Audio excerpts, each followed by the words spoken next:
What is going on, everybody? Satin. That up in here. Yeah, of course. The bugs don't show up until we turn the lights on, which makes sense because they they waiting for them lights, man. Fluorescent too, man. All right. What's going on, everybody? Thank you for joining us on tonight's broadcast of LTMB Live. Let the madness begin. We usually put our names up on here, and there we go. But you already know us, though. You know what I'm saying? You should know us. We could have some first-time viewers. Maybe. Somebody put the bug in somebody else's ear. They want to check us out for the first time. But yeah, we are broadcasting live on YouTube, Twitch, and Periscope Live. So everybody, thank you for being here. Thank you for joining us for tonight's broadcast. I think we have a good one. We have lots to discuss. If you have not already subscribed to the channel on YouTube, please do so. And also click that bell so that you can get all the latest from LTMB as soon as we upload it. It is Halloween. I'm dressed up as you Mike. Can see, I'm dressed up as Mike. We are both dressed up in our costumes. Yeah, I'm Michael. Uh-huh. And this is Will. He's dressed up as Will. I'm William tonight. Yeah. William tonight.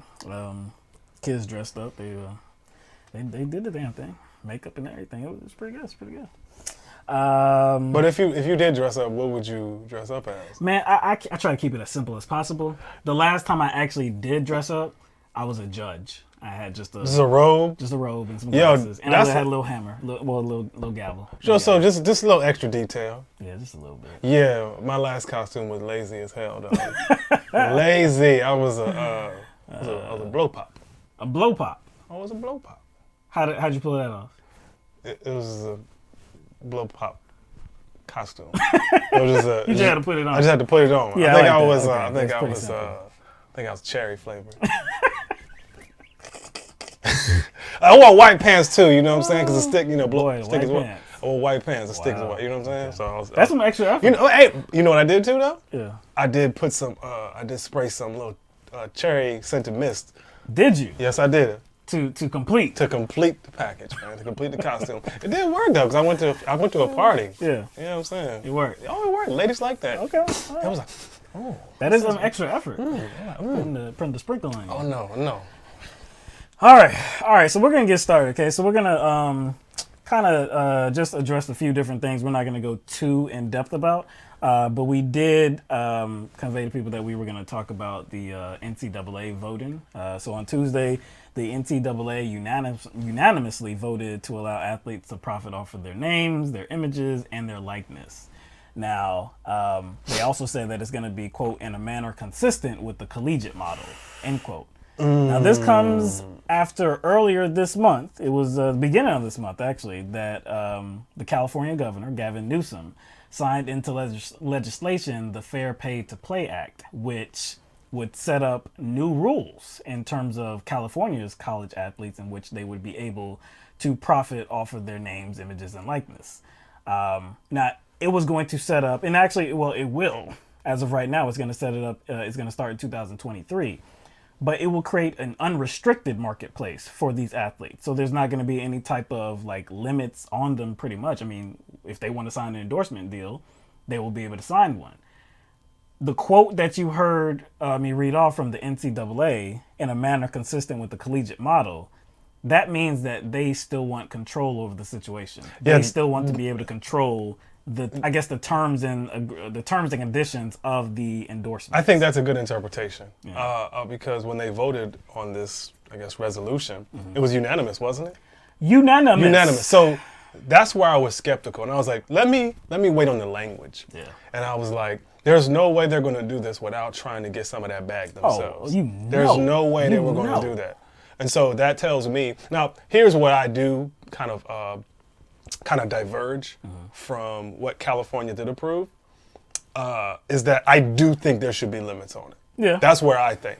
I think they can kind of meet in the middle. I think there should be limits. I think that's ultimately what's going to happen. There's going to be some type of an agreement. Yeah, so maybe the NCAA is flexing its muscles first, and then they'll revise it. Right. But right now, it looks like they want some of that money for themselves. Now, the thing, though, to really understand here is that the NCAA would not have voted this way had California not signed that legislation. And screaming. That's what you say. Just a few weeks ago, like you said, they were kicking and screaming and lobbying for this process to be shut down. Hey, kind of delay the vote. Don't vote this way. They did not want this to go into legislation at all. But now, a few weeks later, the end of the month now all of them, all the top decision makers in the NCAA are signing off on athletes profiting off of their names? Really? What changed your mind? Because, I mean, like, look at the optics of it, man. It's about a $1 billion industry. Yeah, of course. It lines the pockets of, various NCAA personnel and NCAA board members' pockets. Yeah. It lines the pockets of all those people. Yeah. But yet you have what I would consider a labor class who is generating these billions of dollars and not getting compensated at all. Now, there's little benefits they get throughout the season, but it's like, it's crumbs. Yes. You know what I'm saying? Like, if they win enough games and they are invited to a bowl game, they get some spending money when they go to that city. Or maybe they get, like, some prizes from, like, the bowl commission, from whatever bowl it is, like the Orange Bowl Commission or the Citrus Bowl Commission, Fiesta Bowl Commission. They get, like, like iPods or, like, PlayStations. But that's crumbs. It's crumbs. Right. It's crumbs. And so I just think to me, it's a callous system. I mean, you got people making billions of dollars, and they justify it by classifying what these players do as amateur. It is amateur, but at the time we're in right now, it generates billions of dollars. So the money they generate is not amateur. No, it is not. It's a business. It's not an amateur. It's a very professional business. It's just that the people that are actually generating the money are not being paid according to this professional business. But they got to maintain the integrity of the amateur status of the sport. The innocence of it. I guess the integrity of college sports. If it's amateur, why not like run it similar to a charity? Why not run it similar to a charity? I understand compensate the coaches and the various personnel, but like why not redistribute the earnings to the university in a better way? You know what I'm saying? Because these universities always have their hands out, like for government grants, right, for research, but they have the means themselves. Yeah. Well, there's too much money to be made. Too much money. Of course. So we'll see how this progresses. Capitalism, dog. No doubt. But yeah, it's going to definitely progress, and I think ultimately there will be a middle ground that is reached. Just to draw a little attention to presidential candidate Elizabeth Warren, she called for a union for these athletes, which was interesting for a lot of people that responded because her presidential campaign is not unionized. So it's, I mean, a little weird for her to be calling for this particular avenue, this industry, sports to be unionized, but then you won't do that for your own presidential campaign. But there is one that does that. Which one is that? There is one presidential campaign that's unionized. I didn't know. Which one? Yeah, Senator Bernie Sanders set up a union. Didn't even know that. And he didn't, he didn't object to the union. He was in favor of it. So you think it's kind of, she's kind of using this opportunity to be performative? Is that what you think it is? I think so. Yeah, a little bit of theater to it. Okay. Also, Twitter has come to a decision on political ads. They will no longer allow politicians or anybody actually to promote political ads on their platform. This is, of course, in stark contrast to Facebook, which does allow that kind of activity on their platform.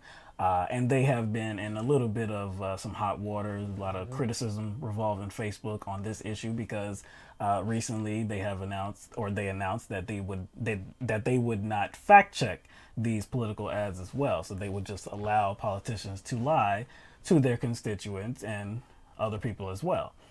So Twitter does not want to get involved in that, and so they are banning the political ads from being promoted.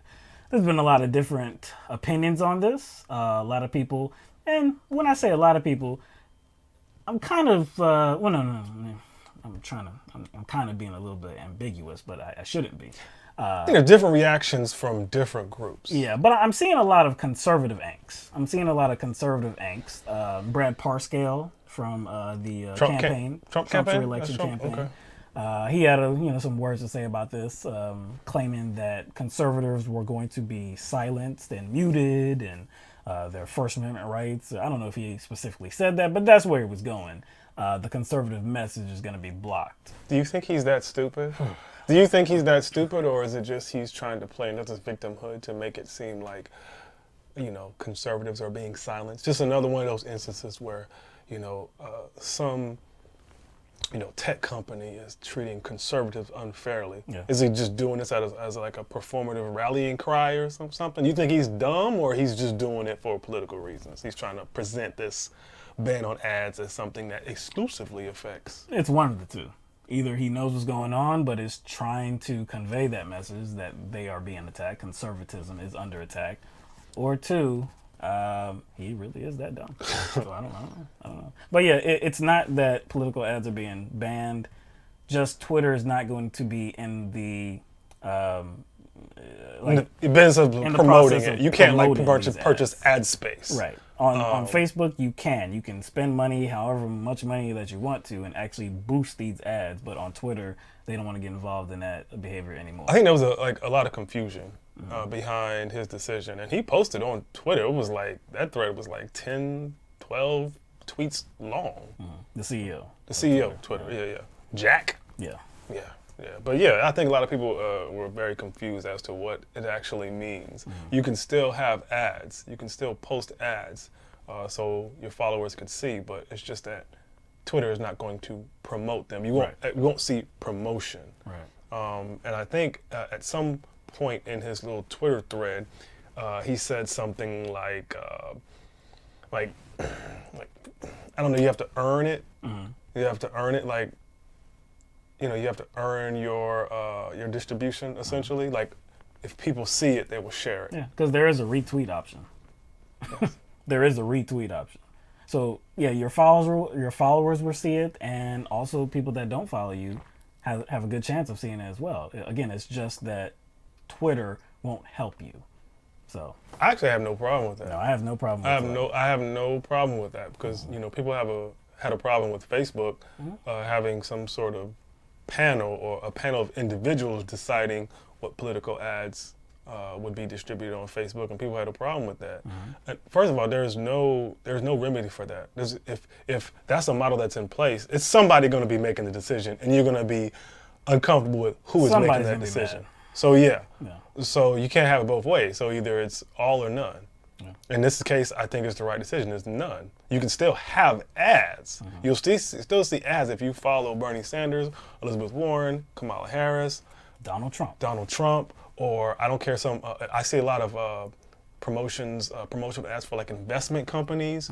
Whatever it is, you'll still see them if you follow them. You know what I'm saying? Okay.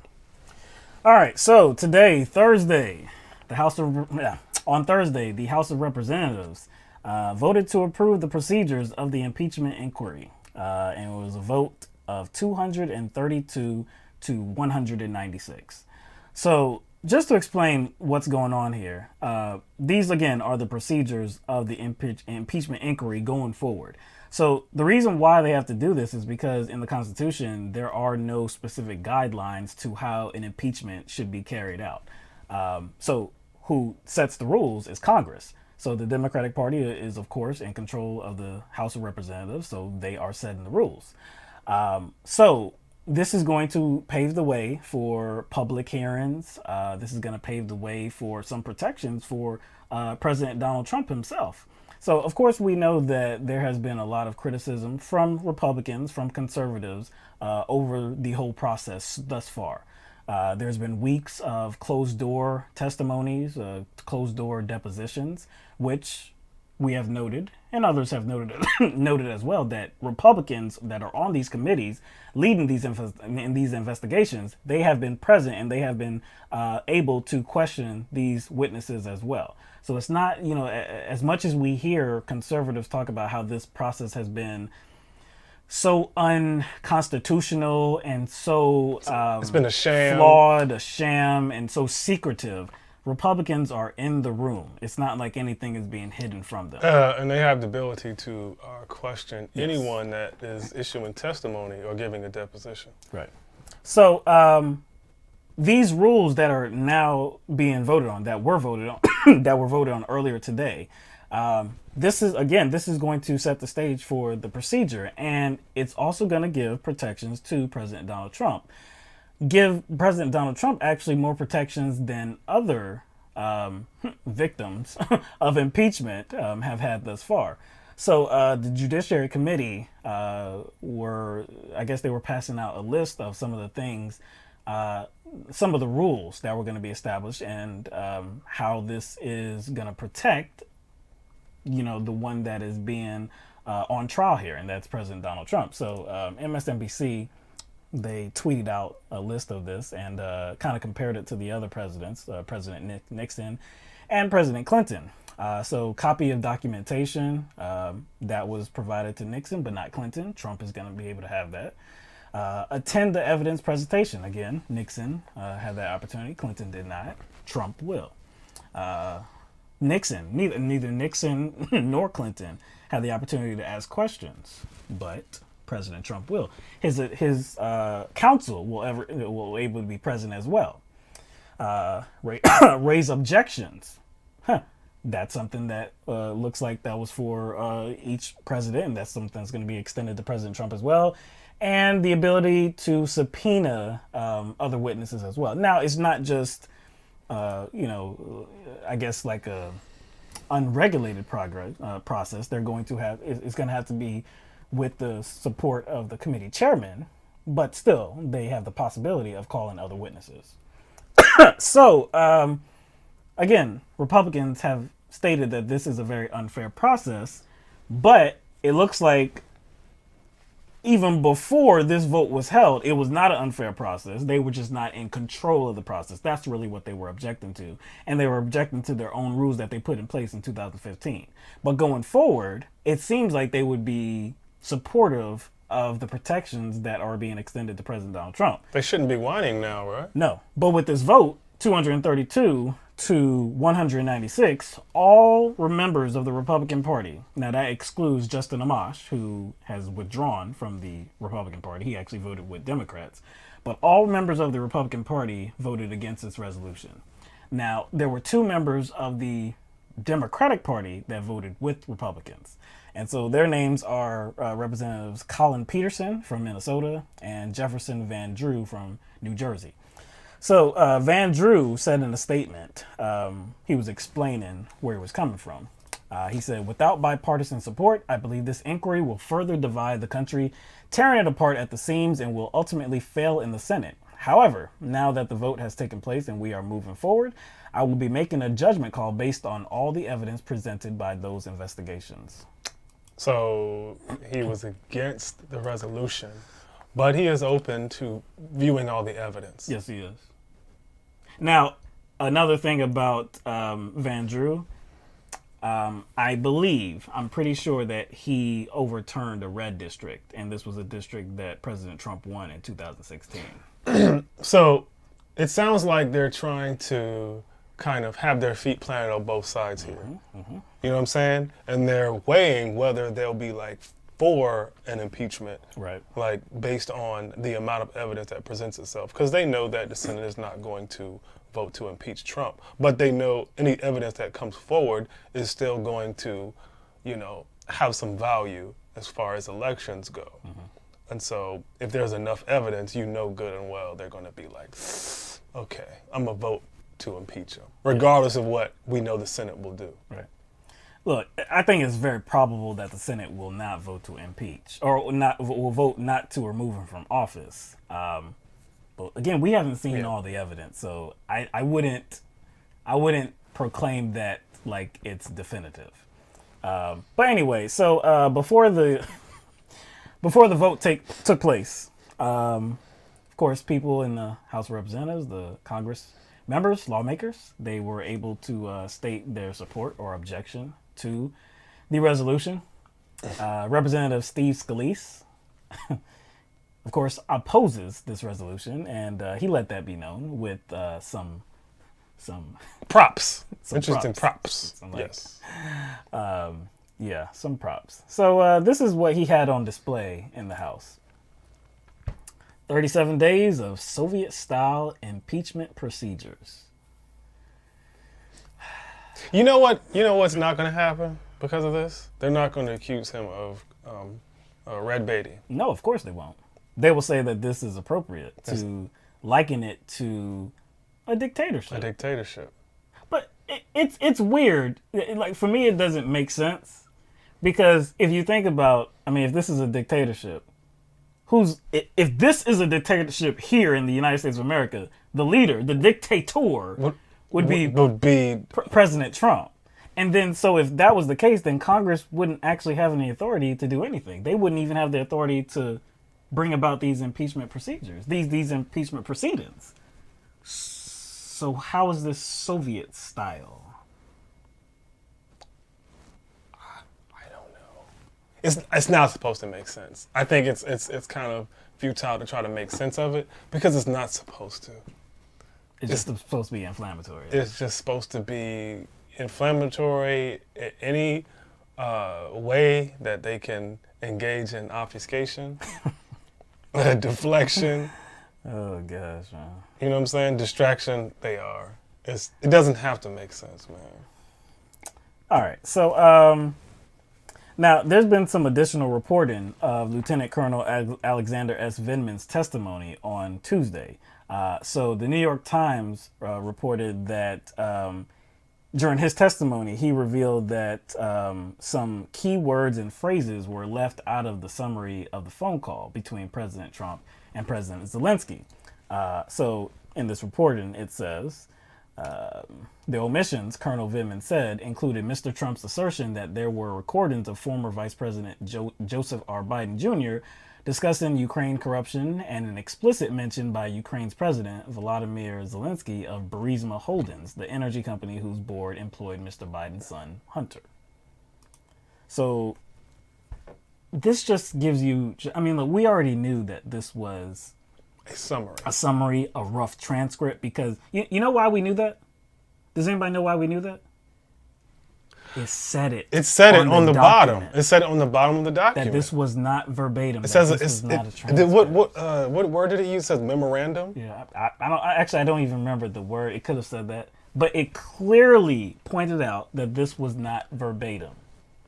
So we already knew it was not the transcript, because the transcript. So it's not hearsay. No. This is on the bottom of the document that the White House shared. Yeah. So it's not like, anyone could say that that's a made-up narrative. Right. All right. So we talked about, again, and this is much about conservatives trying to demean this process and really trying to criticize it. A few days ago, Fox News host Laura Ingraham, she had some people that she was interviewing on her show. One of those were John Yoo, who is a former deputy assistant AG under President George W. Bush. And so during this segment where she had him on, she was reading off some details, concerning the impeachment inquiry. And John Yoo had responded that it had sounded like espionage. Now, this was concerning Vindman's testimony. This was concerning, like I said, Lieutenant Colonel Alexander S. Vindman's testimony. And John Yoo seemed to suggest that Vindman was guilty of espionage.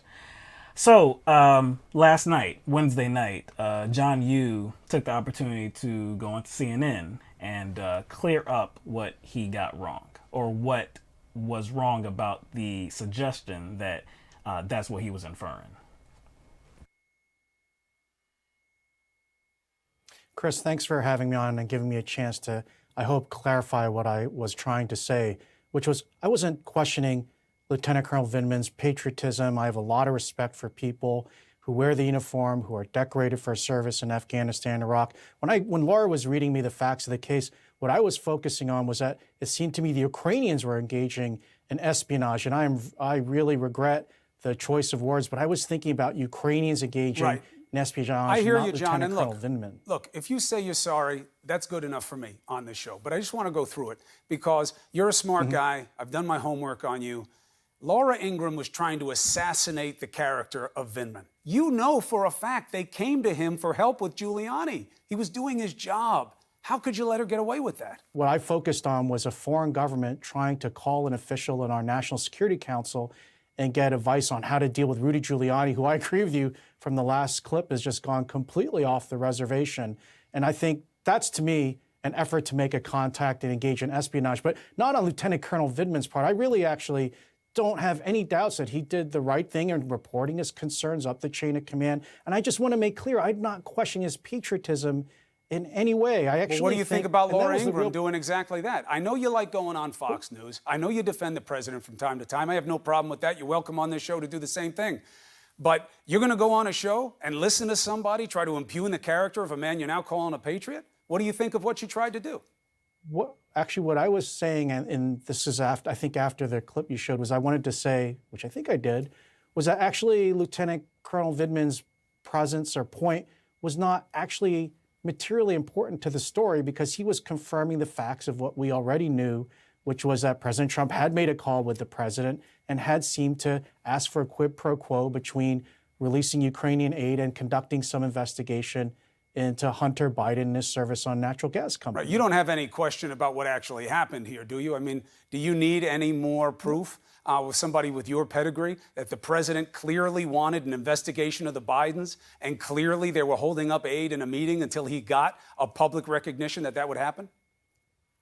No, actually, I don't have any doubts about that because you can read them in the transcript of the phone call that the White House released on. So that was my point, was that Lieutenant Colonel Vindman shouldn't be the key question or the key character in all this because he's just confirming the facts that were already laid out in the previous testimony and in the telephone call. He's trying to do his best to walk back what he said. Oh, yeah. And he kind of did, but like where he pivoted still doesn't make sense.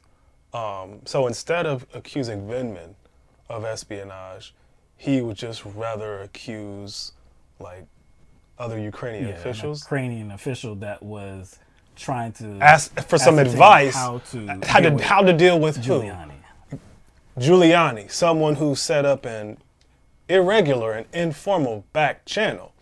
When you have the president's lawyer doing that and trying to play act as some sort of official, I guess, person that is working with the United States government when they're not, of course Ukrainian officials are going to be like, yeah, what do we do with this dude? This is the president's lawyer. He has no official capacity with the United States government, and he's trying to get his hands in all this. Right. Like, so, trying to direct us. So somebody on the National Security Council asking us, the United States, for advice, or asking Vindman or anybody for advice on what to do, how can that be considered espionage? Espionage is when there's spies used, when like I guess information, I guess that involves national security is shared with some other country. Like that's espionage. So even where he pivoted still doesn't make sense. No, it doesn't make sense. Either claiming that Vindman was guilty of espionage or a Ukrainian official was guilty of espionage when they're actually just trying to gain a little bit of clarity of how to deal with somebody that is looking like they're doing government work, but they're not in a government official, and it's like a really shady process. It doesn't seem like it's espionage whatsoever. So if you're going to put that label on somebody, it would make more sense to put that label on Rudy Giuliani. Yeah, it would. But maybe he heard some of the response to his appearance on Fox News. He might have. He might have heard some, because you can tell, like his whole demeanor was different. Oh, it was much different than on Laura Ingraham. And what he now on Chris Cuomo's show, he actually admitted that, I think it's clear that there was a quid pro quo and that but we already knew that. Trump had withheld this security assistance from Ukraine because he wanted these investigations. I think that's clear from the phone call of the summary of the phone call. He said, Vindman really didn't add anything to that because we already had that information. You did not say that on Fox News. If you had said that on Fox News, do you think Laura Ingraham would have just been like, okay, I'm just going to let that fly? No way. And if that's the case, why would you even use the word espionage if it's things and information we already knew? He wanted to criticize it because that's, of course, what Laura Ingraham wanted to do as well. That's why she had you on, to criticize the process. And maybe somebody reminded him that he is a professor of law at a major university. Maybe somebody reminded him of that. I wonder if, anybody that is going to that institute, I think it's like California, Berkeley or something, or is it some major university? I don't even know what university it is. It's a major university. Okay. Yeah. But yeah, I wonder what, students of that law school would have to ask him based on that national appearance. Right. All right. So, more testimony to get to. Well, not really, we're going to dive into the testimony per se, but a name has popped up that should be familiar to some people. So Tim Morrison, a senior National Security Council official, resigned his post on Wednesday, and this was a day before he was due to give scheduled testimony before House impeachment investigators. Tim Morrison. That name sounds a little bit familiar. He was referred to by Ambassador Bill Taylor in his testimony last week. And so Bill Taylor referenced him a number of times, many times actually throughout his testimony. No, you know what? Many times throughout his opening statement, he mentioned him. We don't know how many other times he mentioned him throughout the rest of his testimony before House investigators. But we do know that he had mentioned him many times throughout just that opening statement. So in a few of these mentions, one of the mentions was on September 1st. That was the same day that Vice President Mike Pence met with President Zelensky in Warsaw. And Taylor said that was the day that he finally gained clarity that the security assistance that was being withheld was because the investigations had not been announced yet. So he said that Tim Morrison was the guy that told... he said that Tim Morrison was the guy that told Ambassador Sondland, Sondland, he told him that Ambassador Sondland admitted to a Ukrainian official, Yermak, that the security assistance money would not come until President Zelensky committed to pursue the Burisma investigation. All right, so again, that's when Taylor gained that clarity. Another time was that September 7th phone call between Sondland and President Trump, in which Sondland, when he testified before House impeachment investigators, he said that Trump denied that there was a quid pro quo. He denied it emphatically and angrily. Now, Bill Taylor said the conversation actually went different, and the reason why he knew that was because of a conversation he had with Tim Morrison. So he said that Tim Morrison conveyed to him, Bill Taylor, that Sondland said that yes, President Trump did not admit that there was a quid pro quo. He denied there was a quid pro quo, but he also said that, quote, President Zelensky should go to a microphone and say he is opening investigations of Biden and 2016 election interference, and that President Zelensky should want to do this himself, end quote. So that's the guy. This is a very integral figure in this whole impeachment process. This is a Trump advisor. Yeah, he's on the National Security Council. He advises Trump on Russia and Europe or something. That's right. So this is somebody who was appointed by Donald Trump. That's correct. So we don't know what he said, but it was expected. And again, he testified earlier today on Thursday. It's been reported that he was expected to back up what Ambassador Bill Taylor said during his testimony. So what that means to me is that, again, this just gives us a little bit more clarity about what actually happened and what was going on throughout these months. But what this also says to me is that Ambassador Gordon Sondland was lying. He was lying about his involvement when he testified before Congress. And you might want to get that dude back in to give some additional testimony. You know what? Maybe, and I'm not even sure when that will take place, because at this point, I don't know if it's really important to do that behind closed doors anymore. Because, again, this is an investigation. They've already got his deposition. They've already got his statement. Right. And if you check his statement against those other witnesses, I don't think it's necessary, like you said, to call Sondland back at this point. Not at this point. Because once you have this contradictory testimony from these other people, I honestly don't think, Democrats within these three committees care about calling Sondland back. Not for a closed door. Not for a closed door, because they've already gone through that process. They've already gotten the information or enough information. So once it goes to that public hearing, Sondland may try to... Exactly. So when it gets to public hearings, I'm certain that Ambassador Gordon Sondland is going to testify again.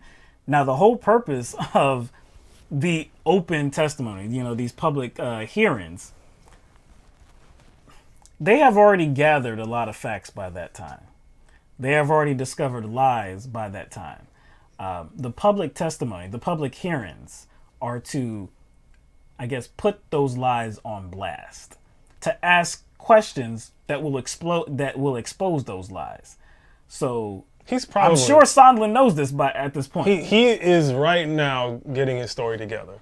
He's trying to construct a defense for his lies, or he may, go back on his previous statements. Like he said, I don't recall saying this. I don't recall doing this. Mm-hmm. And so what they're going to probably ask him is like, hey, you have all these other individuals who recollect differently, who remember much differently. Yes. Remember differently, and they all remember the same. They all remember the same. They're different from you, but they're all the same. All right, so some more muddying up the waters. Some more, trying to cloud the situation and trying to defend President Trump in the worst possible way. So Representative Jim Jordan is one of those members of one of the committees that have been privy to the information that has been exposed in these closed-door depositions.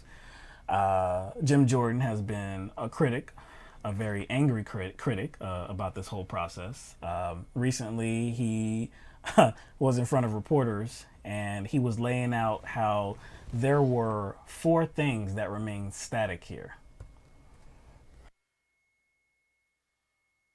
There are 4 fundamental facts that have never changed. Never changed. Mr. Vindman is not the first one we've talked to who's been on the call. We've heard from President Trump and President Zelensky. We got the transcript. Both President Trump and President Zelensky said no conditions, no pressure, no pushing, no quid pro quo. We've got the transcript that shows that. We know the Ukrainians did not know at the time of the call that aid had been withheld. And tell me what action President Zelensky or the Ukrainians took to get the aid turned back on. Did he do a press conference? Did he issue a statement? Did he say he was going to investigate and do certain things? None of that happened. All right, yeah. You gotta go through those one by one. No, I'm not even going through those. You can. But this is where I'm going, okay? On the last show, I asked a simple question, right? I said, look, if everything that Trump did was appropriate, if everything he did, he wanted to seek out corruption and he withheld that aid because he wasn't sure about what was going on in Ukraine, and those investigations were going to be the key to, I guess, ascertaining if this aid should be ultimately released. Well, that aid was ultimately released without any investigations being announced and any investigations being commenced, anything like that. The aid was released. So again, my question was, if everything was appropriate here, why was the aid released before anything was done? But to hear Representative Jim Jordan tell it, he's saying that, hey, look at here. What action did President Zelensky or anybody in Ukraine take to make sure the aid was released? They didn't do anything, so there's no problem here. How do you flip that around to make that a positive for your side? They didn't do anything to make sure that the aid was released? But I thought you said that the investigation, the mandating that the investigation, I thought you said that was proper here.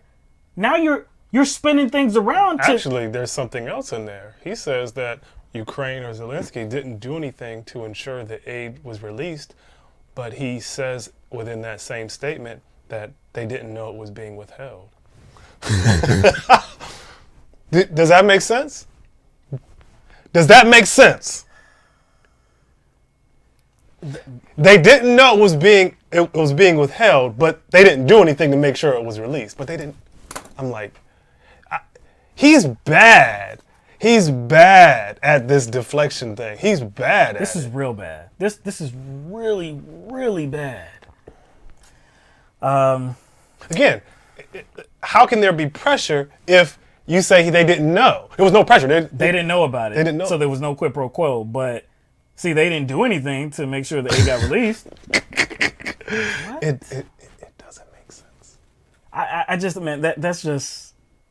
He's rambling like astounding. A wino. Yes. He's rambling like a wino. You're thinking this makes you look good. You're thinking this makes President Trump's actions look appropriate. Secretary of State Mike Pompeo, recently, he was in an interview with Fox News and said, I heard the president very clearly on that call talking about making sure that corruption, whether that corruption took place in the 2016 election, whether that corruption was continuing to take place, that the monies that were being provided would be used appropriately. Again, the question. Again, I think I have. If everything that we know about this process, if we will allow that President Trump took the right steps. He wanted to make sure that there was no corruption in Ukraine. There was no corruption by a U.S. citizen involving Ukraine, getting a prosecutor removed. His son being on the board and collecting millions of dollars. He wanted to make sure that all of this was appropriate. So if he went about this the right way, why did you ultimately release the aid before anything ever got done? Nothing ever got done. No investigation was started. No investigation was announced. But you let Ukraine off the hook? So basically what you're saying is... You let corruption off the hook. He let corruption off the hook. So what does that say about him? And it's interesting that kind of Pompeo has updated his recollection of that phone call. This is not what he said. Oh, yeah. At the beginning. This is not what he said. Oh. This is not what he said. He was playing dumb. He was playing dumb. So why all of a sudden is that his recollection? And again, if there was some sort of legitimate push to tackle corruption, great. But how you do that is kind of through broad mechanisms. And through the government, too. Yeah. Through official channels. Yeah, you do something like that by trying to encourage Ukraine to implement kind of broad policy to scoop up or to capture corruption in a net. Yeah. And when given opportunities to, explain, okay, what other investigations did you want Ukraine to tackle and to handle? Trump couldn't do it. Silent. He could not do it. He was given multiple opportunities. There's been a lot of Trump sycophants that have made appearances in the media, asked the same question. They couldn't do it. That's what makes it so disingenuous.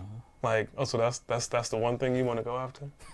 And also you want to go after something that you were involved in. That's another aspect of it that, like, I think people need to pay attention to. Like, how appropriate is it for someone at the center of an investigation to try to rectify, I guess, the details that came out, or try to clear himself. He's doing that as the president. He should be completely, like, removed from the situation if he actually was trying to legitimately figure something out about what happened in the 2016 election. Because that's the other part of it. It wasn't just Biden. It was him trying to, use Giuliani through a back channel to try to figure some stuff out about 2016 election. Like, again, whether you think that's, like, wrong or right based on whatever you believe about that conspiracy theory, that doesn't matter. It's the individual who was kind of the central part of that scandal or that conspiracy, who is not removing himself. Like, do people not see how unethical that is? Now, if he wanted to try to clear his name in that whole conspiracy, right? If he wanted to clear his name and actually get to the bottom of it, and he wanted to use Rudy Giuliani to do it, you know what? Actually, he could have done that. Rudy Giuliani could go to Ukraine as a private citizen and just go there and try to uncover whatever he wants to uncover. But the moment that you use the arm of the federal government to put pressure on another country so that they will do what you want to do, that's where we have impropriety here. That's where we have you violating your office, violating your oath. So more deflection, more complete ridiculousness. So 40 conservative groups filed a complaint with the Office of Congressional Ethics regarding the impeachment inquiry and what they view as unconstitutional actions. So the group is led by Jenny Beth Martin of Tea Party Patriots Action. Love the name, right? So together they wrote to the board's chairman, David Skaggs, about their concerns, including their disdain for the vote on procedure that took place today on Thursday. So they want Speaker of the House Nancy Pelosi investigated for misconduct because she has, quote, usurped the authority of the executive branch, end quote. So more to what this letter reads like, have some additional quotes. So let me see here. Yes. Speaker Pelosi's latest impeachment gambit, at last, a vote of the full House, is merely a continuation of her ongoing roughshod running. The genie cannot be put in the bottle. All that, quote, evidence that has been gathered before the casting of a single vote is tainted by the corrupt, secret process in which it was gathered. It is poisoned and must be discarded for the sake of fairness. That is convenient. I have three words. 3 words. Checks and balances. No. Usurp the authority of the executive branch. That's what Nancy Pelosi has done. That's what this impeachment inquiry process has done. How so? They didn't have the authority anyways. The executive branch. The executive branch doesn't have the authority to investigate itself. Again, if there was, some evidence of some improprieties on the part of Ukraine and colluding with the Democrats in the 2016 election, guess what Trump could do? He can advise a select panel to investigate that. Or a special prosecutor. They can do that. Yeah. They can do that. If he wants to do that, he can go about it that way. There would be nothing wrong with it if there's some evidence there. That's why you select a special counsel to do investigations, because it is not up to the executive branch to investigate itself. And that's essentially what happened, seeing as the person who is the head of the executive branch is the central piece to that. This is laughable that she and these other conservative groups want all the evidence just thrown out. It's tainted, it's poisoned, it must be discarded. The rules here, the whole impeachment inquiry process, they're not established by the Constitution. They're established by Congress. There is nothing stating that there must be some formal official vote on the impeachment inquiry. There's nothing in the books, there's nothing in the Constitution that says it has to be like this. So Congress, the controlling party of Congress, has every right to do exactly what they have been doing. They have every right to facilitate these closed-door depositions and to include everybody that's on the committees that are leading this process, which includes, I believe I said before a few shows ago, 48 Republicans. I believe there are 48 Republicans on these committees. It's like 25% of the Republican caucus. So it hasn't been, if I would understand the argument if the Democratic Party said, you know what, we're going to exclude all Republicans. Republicans can't get in the door. It's only going to be Democratic Party Congress members. Then I would be like, that seems a little bit unfair. Yeah, that seems like, what are you trying to hide there? Not just unfair, that does seem a little dubious. Yeah, it looks a little shady, but they're not doing that. I know that's what conservatives are trying to portray this process as, but that's not what's going on here. These conservative groups are just trying whatever they can do. I mean, they're trying everything. They're pulling everything out of the bag. How can we criticize this process anymore? How can we bring shame to the Democratic Party? How can we bring shame to Adam Schiff and Nancy Pelosi and anybody else that's involved in this process. It's ridiculous. All the information should be discarded because they're mad. No, that's what it is. Because they're mad. But because they're president. The president that why they would you support. be mad? Why would you be mad if there's nothing to all this? He's completely innocent. It's a perfect call. A perfect call. Beautiful. No pressure. No pressure. No pressure. Beautiful. But see, Trump is the type of person to kind of give credence to his own lie by how much he tries to say something is perfect or there's nothing wrong with it. Like the more he says it, the more and more you know he's lying.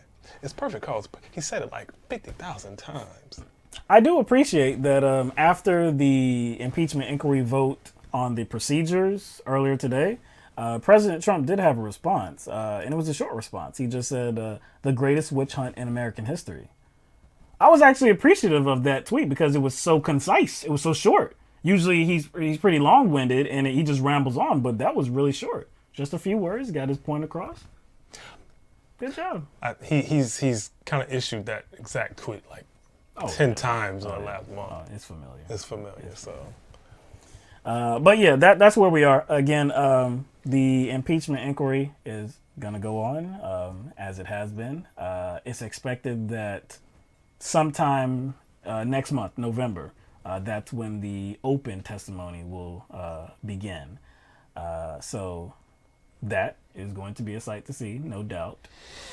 Until then, Republicans are going to keep crying and keep whining about the process, even though with this procedural vote, it gives even more protections for this president than past presidents that have been impeached. But they don't see, I guess they're not seeing the positives here, because it would only make sense that they don't see the positives because they see that President Trump is guilty. And he's actually in danger here. That's the only thing that makes sense to me. And kind of as this process moves forward, I would expect Republicans to be more ridiculous. Oh, it's gonna like if we think it's bad right now, right? Because it's been fair, but it's gonna get even fairer. So what do they have to do? Get even more ridiculous. They have to get even more ridiculous because they can't have to see real stuff. They can't complain about the process being held behind closed doors. They will not be able to complain about that. Right. Like, even though it's being held behind closed doors, they still have access, and they're complaining now. So they don't even have the advantage of disinformation anymore about that particular issue. Right. They won't have that advantage anymore. So what are they going to use when the public hearings start? So really, they want to taint this whole process. They want, especially people that support President Donald Trump, they want everybody to feel like this was unfair to start with. So anything that emerges from it is tainted, which that's not how things go. This isn't like a regular trial. This isn't like the police officers, law enforcement, gathering information, gathering evidence in an inappropriate way. And so the judge rules that, no, all this testimony or all this evidence has to be thrown out because you violated the law to get it. The Democratic Party did not violate anything. A lot of people are actually comparing it to law enforcement investigations, and I think that's wrong. This is actually looser and more transparent. It is. Right? Much more, yeah. Because individuals within Trump's party, individuals that back him, have access to this evidentiary gathering process. And can relay that information to President Trump. So actually, what's going on right now is actually looser. Right. It's actually more transparent. Because they know what's going on. They know what's going on. In a typical investigation in law enforcement, I can't walk up to like, yo, what's going on in that investigation? Let me in the room. Or not just let me in the room. Let people who are, friends with me. Right. Let people who have my back. Right. Because you're the defendant. I'm the defendant. Imagine you're the defendant. And imagine you have an attorney, right? Okay, well, we want to see how you're investigating this and what information you're gathering and all this. We want to hear, witnesses and what they have to say to you. They won't be in the room. Now, what they will have is, after that process, they will be legally allowed to view any evidence. Yes. When the actual trial phase begins. The trial phase hasn't began in this process. You can't get in the lab. Yeah. You can't get in the lab. But see, we're talking about this as if the Republicans are treating this process like they're being genuine here. They're not. They really just want to muddy the waters. They just really want to criticize this process in any way they can. It doesn't have to make sense, like you said. It doesn't have to make sense. To me, it's first of all, it's not about Pelosi. It's not about Schiff. It's not about how I feel about the Democratic Party as a whole. This is essentially about the actions of not just one man, some of his advisors, some of his associates. That's it. If the evidence is untainted and it's sound, I don't give a damn about politics. I don't give a damn about partisanship. Nobody's holding Schiff up as some sort of icon or Pelosi up as some sort of icon. It's not about them. It's not about them. They're just in the position where they have to deal with something. Nobody appointed them to those positions. They were voted on. I mean, obviously they were voted into office, but I'm just saying, who else is going to handle it? That's the question I have. Is there some sort of outside third party? No, this is Congress's job. This is their job. Right. One more clip. This is about a minute long. This is on Fox News, Fox Business. The guest is Lee Smith, who is an author, wrote a book about, I guess, the witch hunt of President Donald Trump. And he phrases, he kind of labels what's going on and labels some certain key figures very interestingly. This is my favorite one. This is one of my favorite ones. This is bonkers. Maybe it's because it's new, it's my favorite, but this is my favorite. Prepared, okay? Be prepared. Joining me right now is the author of the new book on the bestseller list, The Plot Against the President, the true story of how Congressman Devin Nunes uncovered the biggest political scandal in U.S. history. The author, Lee Smith, is joining us right now. Lee, it's great to have you. Congratulations on the book. Thank you. Thanks very much, Maria. So let me start with the impeachment process, because I think our audience knows how I feel about what went on in 2016, as I've talked about it a lot in these last 3 years. Yes. Do you connect any dots with the fact that they are trying hard to come up with something against President Trump right now and completely ignoring what we already know was some wrongdoing by some key players in our intel agencies back in the election year of 2016?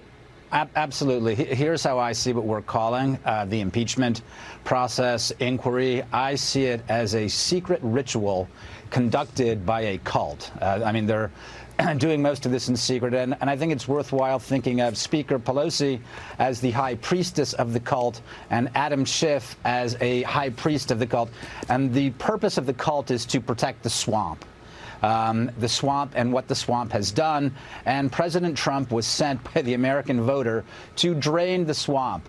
And yet it's the role of Madam Pelosi and Mr. Schiff to protect the swamp.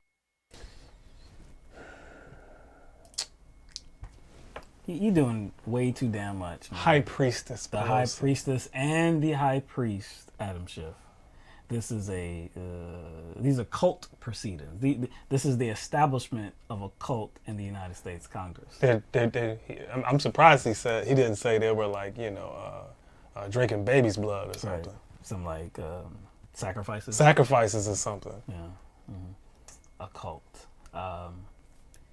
This is pretty, for impeachments, this is pretty normal. Now, again, I understand that Republicans are mad because Trump is guilty. So I understand that they're having a hard time dealing with that fact. I also understand that they're dealing with themselves because they put some rules into place in 2015, and now they're having to be on the other side of those rules. It doesn't benefit them. It doesn't benefit the minority party. So they're really upset about that as well. So I understand, emotions run high. I understand the criticism. No, well, actually, I won't say I understand the criticism. I understand that they're mad. I understand that they're angry about this process. but for you to equate what's going on, which is constitutional. What's going on right now is constitutional. And Congress does set the rules for the procedures in the impeachment inquiry. To equate that to cult-like activity is, wow. Is really wow. It's going way out there. It's going way out there. And he came prepared with that. It wasn't like that was off the cuff. He came prepared with that. I wish he would have done a better job at connecting, Pelosi and Schumer, or Pelosi and Schiff, protecting the swamp. Oh, yes, because it's all to protect the swamp, Donald Trump is here to get rid of the swamp, to drain the swamp. Also, they're just trying to come up with something so they can protect the swamp. So they're making it about something else rather than make it about what has been revealed.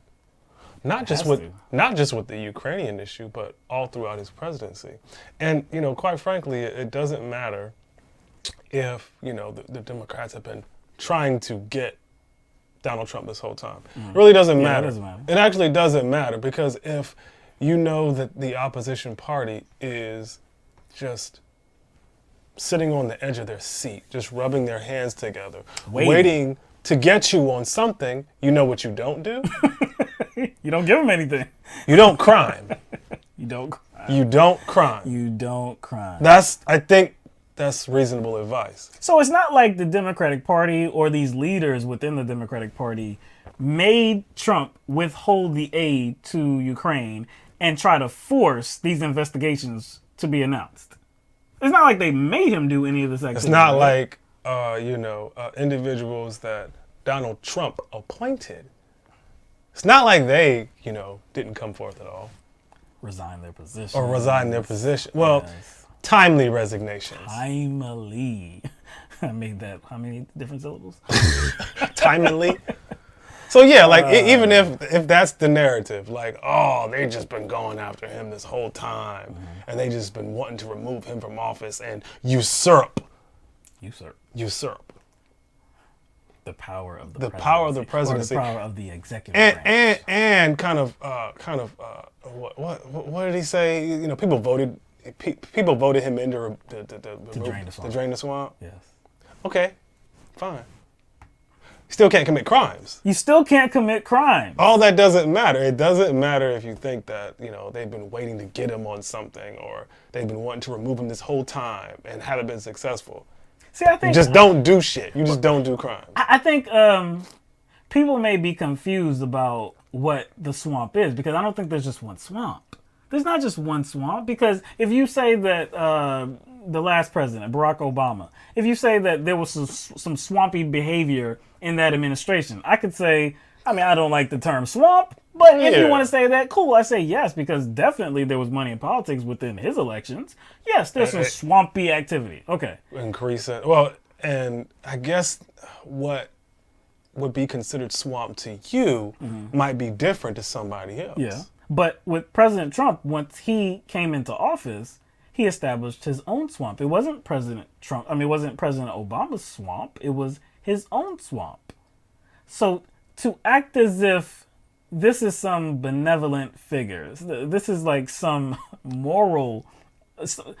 a beacon of morality that is only interested in good and justice and actually representing the American people. It's kind of what that suggests. Not being a self-serving politician. That's kind of what that suggests. It does. We know that to not be true. Come on. All right. All right. Speaking of Obama. Whoa, he's taking it on the chin. He's been taking it on the chin for the past couple of days. Speaking of Obama. So, recently, former President Barack Obama hosted an event for his Obama Foundation Summit. There was a panel of speakers, him being one of them, his wife being another one of these panelists. We have a clip of this event that we'd like to show you, and this is the clip that is really getting a lot of criticism, where he's feeling a lot of criticism. In this clip, former President Obama seems to be mocking wokeness or seems to be really, and I can say it a different way, seems that he is criticizing those who criticize. So let's play the clip. This idea of purity and you're never compromised and you're always politically woke and all that stuff, you should get over that quickly. The world is messy. There are ambiguities. Yep. People who do really good stuff have flaws. Right. People who you are fighting may love their kids. And, share certain things with you. And I think that one danger I see among young people, particularly on college campuses, Malia and I talk about this. Yara goes to school with my daughter. But I do get a sense sometimes now among certain young people, and this is accelerated by social media, there is this sense sometimes of the way of me making change is to be as judgmental as possible about other people. And that's enough. Like if I tweet or hashtag about how you didn't do something right or used the wrong verb, or then I can sit back and feel pretty good about myself. Because, man, you see how woke I was? I called you out. Let me get on TV, watch my show, watch Grownish. That's not activism. That's not bringing about change. If all you're doing is casting stones, you're probably not going to get that far.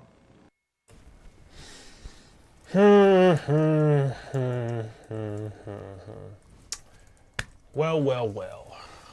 Mr. Obama, former president, who ran as a progressive, who did not turn out to be a progressive, is now trying to tone police the internet.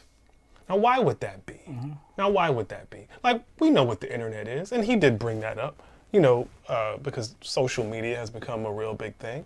But, with social media is going to come a lot of people being able to insert their voice into the conversation.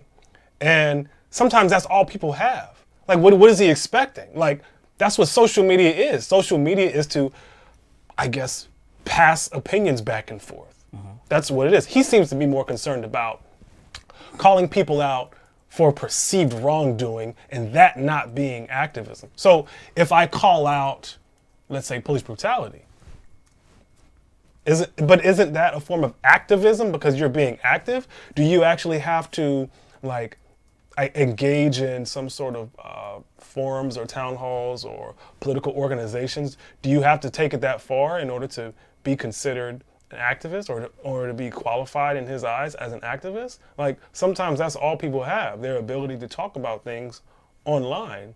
He seems to kind of present this situation where people are being bullied with an opinion. It happens. I'm not going to deny it happens, but I think there's more to it than just this kind of civility kind of framework he's trying to present. I think it's more about trying to reduce criticism that indicts him and people like him and people who practice his politics, because there's this kind of purity test angle he's working into. Mm-hmm. And I don't think it's special to this time period we're living in, but I do think with Bernie Sanders being, in the race right now and in the race last cycle, I think that has taken the conversation, political conversation, social conversation, not just Bernie, but I don't want to just put it on Bernie. I just think that naturally we have gone in a direction where more and more people are questioning the system that we live in, and more people are expressing their discomfort with living in this system that's supposed to be the beacon of democracy and freedom across the world. And I think those individuals who have taken part in perpetuating the system that creates stable countries whether foreign or stabilizing their own country, I think those individuals that have taken part in that feel some kind of way about all this attention being put on policies and I guess policies and I don't know, like whatever Obama has done over the years, it's being heavily criticized right now. Politics like Obama's is being heavily criticized. Yes. It seems that he is very critical of what he does see on social media, on the internet. And with the rise of social media, it has garnered a lot of political thought, a lot of political awareness. People have become involved because of the rise of social media. We noted, I remember back in 2016, during that presidential campaign or the presidential primary season, that we saw way more activity online in terms of politics than we had ever seen before. Mm-hmm. So that was really the first year, the first presidential election, that there was an influx of political talk. So with that, of course, there's going to be your negative and there's going to be your positive. I mean, there's going to be a lot of disagreements. There's going to be a lot of toxic behavior. There's going to be all of that because humans are humans, let's be honest. But to criticize, really criticism, because it feels like he's taking this personally. And you know what? He should take it personally because with President Obama, there was a lot to criticize. Like you said, he ran as a progressive. He didn't end up being a progressive. So there's much to criticize with his 8 years as the president of the United States. He claims that, I guess, being woke, you should get over that. But see, like for me, you know, I don't usually use the term wokeness or anything like that. I don't claim that I myself is woke or anything like that. If people want to do that, that's fine. But this isn't about a purity test for anybody. Humans are flawed. Everybody's flawed. Obama doesn't have to tell us. Everybody knows that humans are flawed. But what we are expecting out of our political leaders, the people that are representing our voices or are supposed to be doing that, we're expecting them to make the right decision for us. Not just us, but for people that are in other countries as well. That's what we are expecting. If you don't make those right decisions, if you make a decision that is leading to the harm of people, then people are going to have a criticism of that action or that voice. So again, I don't really understand. It seems like President Obama wants to really shut down criticism. And like you said, if people are online and they are voicing their complaints about whatever decision, whatever speech that they heard, that may be all that they have. Now, do I have an audience? Do a lot of people have an audience with President Obama? While he was in office in the White House for 8 years, did you have an audience with President Obama? So if you felt that something was wrong, something that his administration did was wrong, maybe you go on social media and you try to educate other people. Maybe you try to engage in a conversation with other people about where you are and where they are. And maybe just, like I said, just form a conversation and lead to other people being informed and try to grow a coalition of people so that it doesn't just stay online, but maybe you actually go out into the real world physically and you protest. You go to a rally.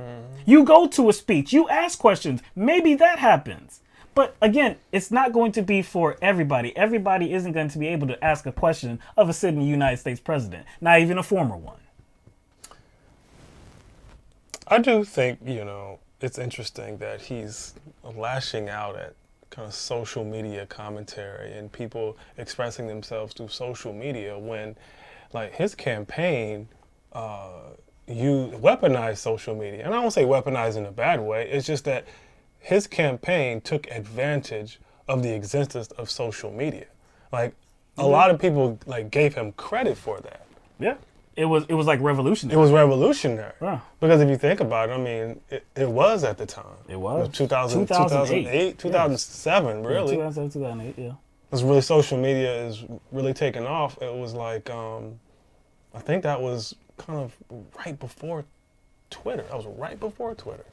Twitter was what, like 2009 or something? Could be. But anyway. But he makes these issues that people have a problem with seem like they're ambiguous. That's what he said. I believe he used the word ambiguous. He said, What did he say? he said the world is messy. Kind of suggested that not everybody makes the right decisions. There are ambiguities. But he says ambiguities. People feel like, I guess the best route is to be as judgmental as possible. That's what he said. As judgmental as possible. Is there some sort of threshold we're not allowed to cross or something? We're talking about leaders. We're talking about representatives.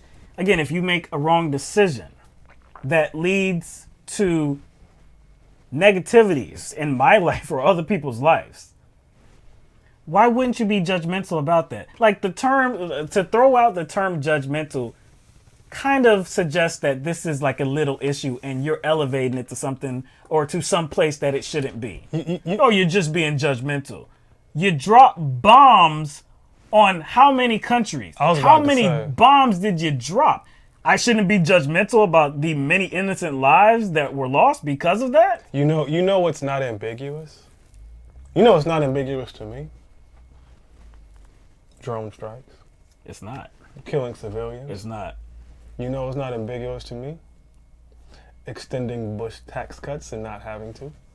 You know what's not ambiguous to me? Republican light border policy. Deportations. To record. Yeah, right. Just to throw the Republicans a bone. Another thing that's not ambiguous to me is like something like the Blue Alert bill. That gave further protections to police officers in a time where they didn't need it. But they didn't need it, and in a time where police brutality was being protested heavily. Like Black Lives Matter kind of made its way into the conversation while he was president. You know, at the time when he was running for president, there wasn't a lot of talk about Medicare for all. Really, it was Bernie Sanders that popularized that term. But people did talk about the public option. And people were supportive of that idea because they thought it was going to lead to cheaper prices, more affordable health insurance. And President Obama ran on that. He was not ambiguous about what he wanted at all. Because, you know, we're using that word ambiguous. So he was not ambiguous with what he wanted and what he was running on.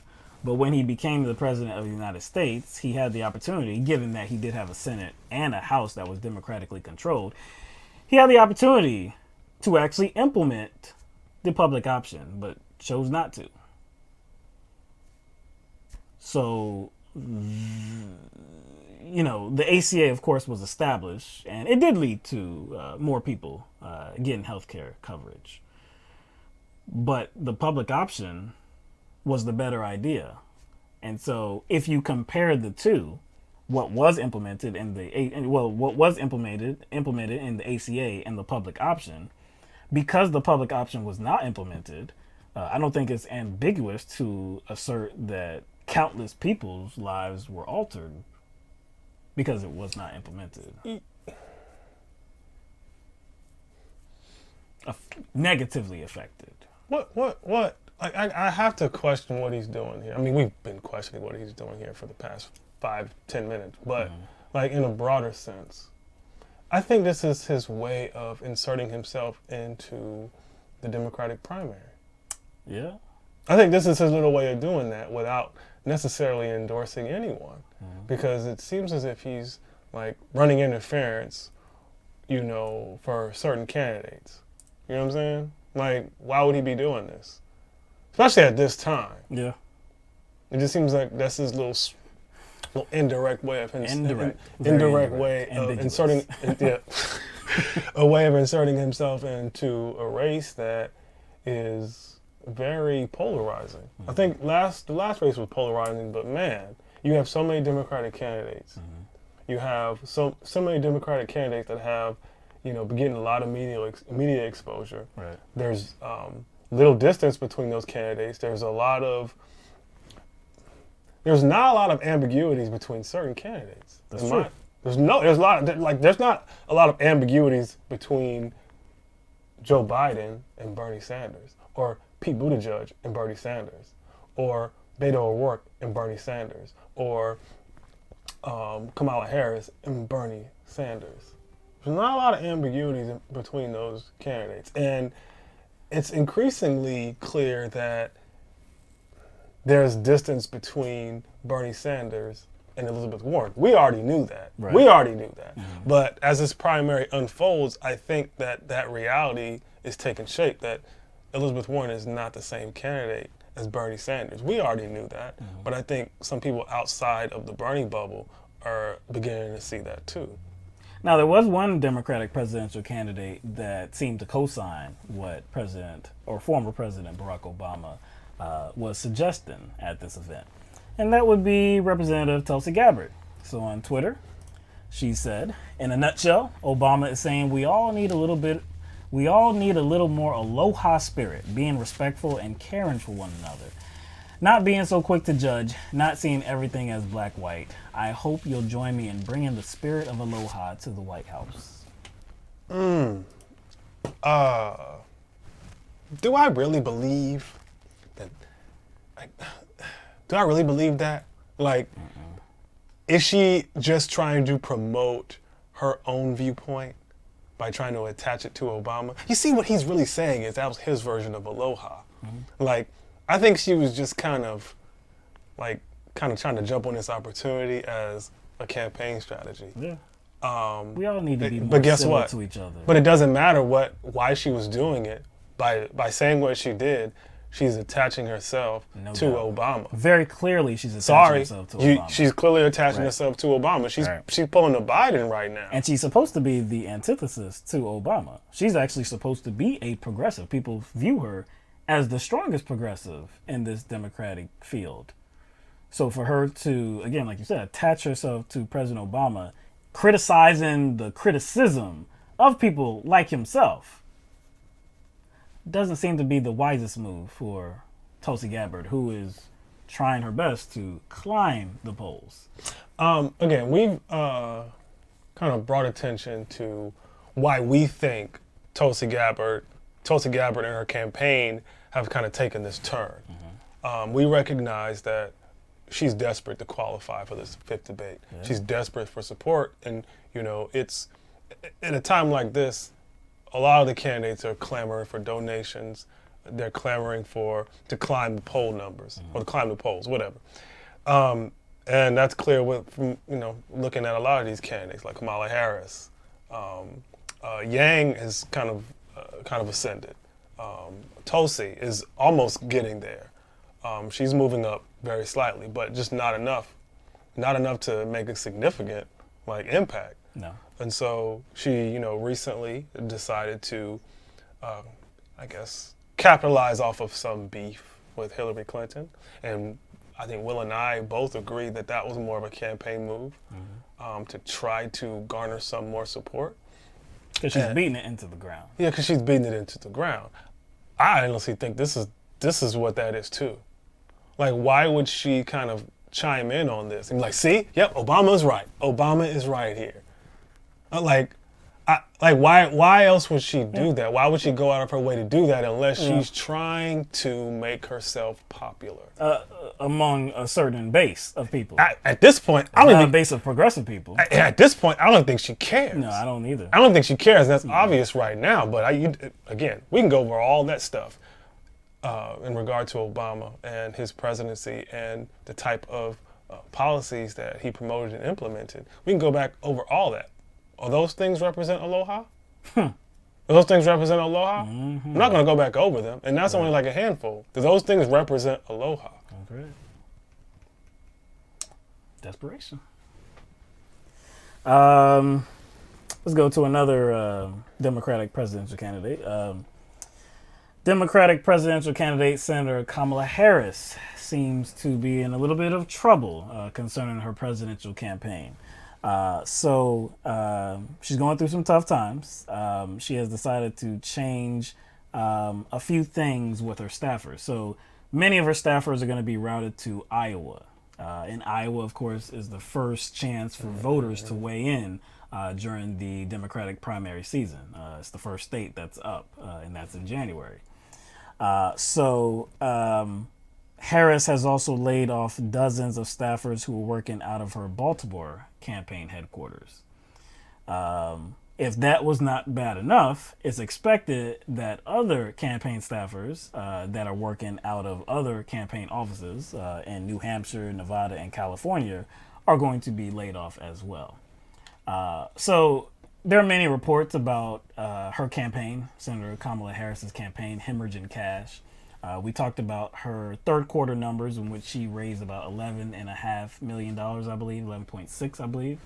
$1 million for a campaign, but that is under what the campaign actually spent during that time period. So many people assumed that she would be doing better at this point. Many people assumed that she was going to be one of the front runners this early on and going into the actual primary contest. But it hasn't played out that way. So her campaign, like I said, is going to be making some changes. These don't, look, campaign season is long. And there's always adjustments to be made. But this seems like a campaign that is floundering. Oh, yes. Oh, no doubt.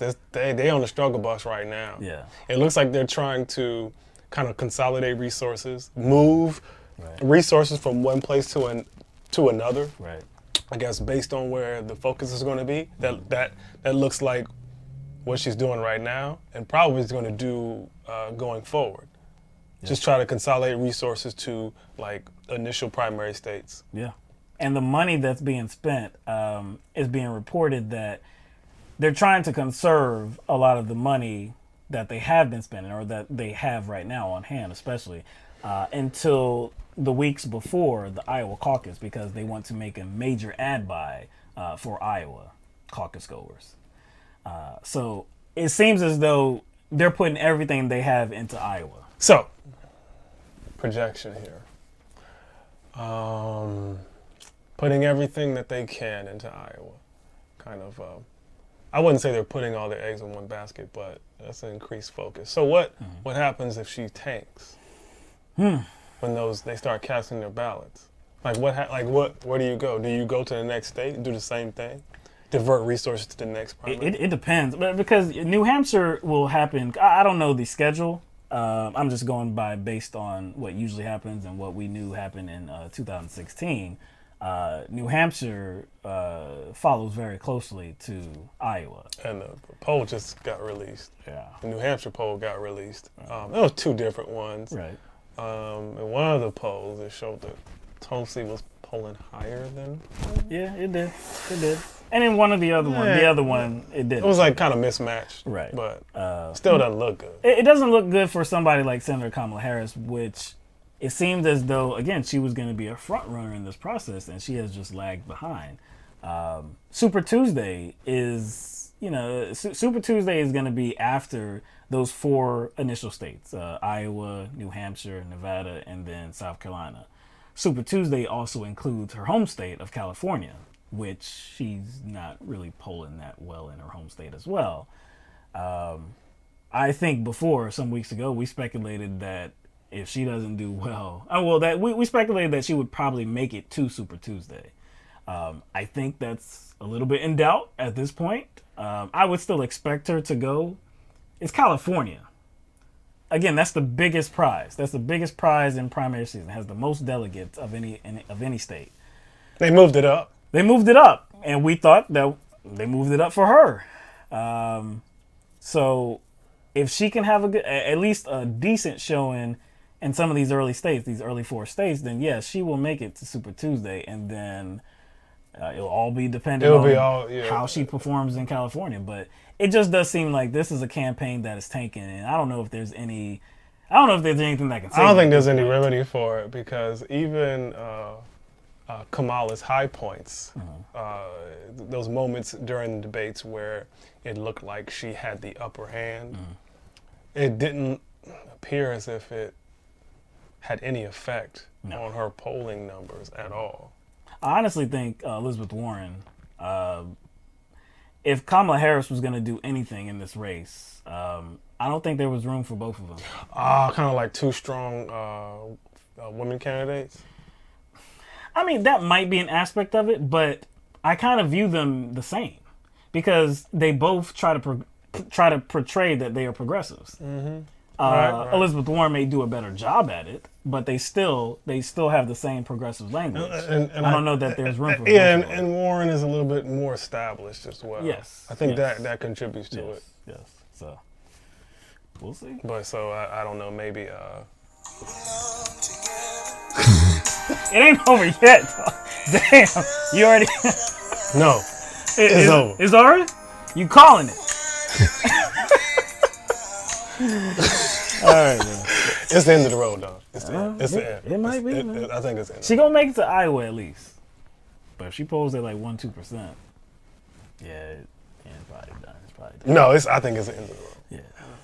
All right. Let's go to Joe Biden. Okay. So recently, Joe Biden was out meeting some folks, and there was an activist that is within the or is a part of the Sunrise Movement. Sunrise Movement is an environmental advocacy group. They want to see change on climate change. They definitely want to see immediate change on climate change. They're supportive of the Green New Deal. They have held protests inside multiple Congress members' offices. So Lily is her name. She was the activist that you're going to see. We have a video. But she approached Joe Biden and wanted to challenge him on this recently revealed news of him being acceptive of a super PAC helping him. And so she connected that to his plan on climate change. So let's see the interaction.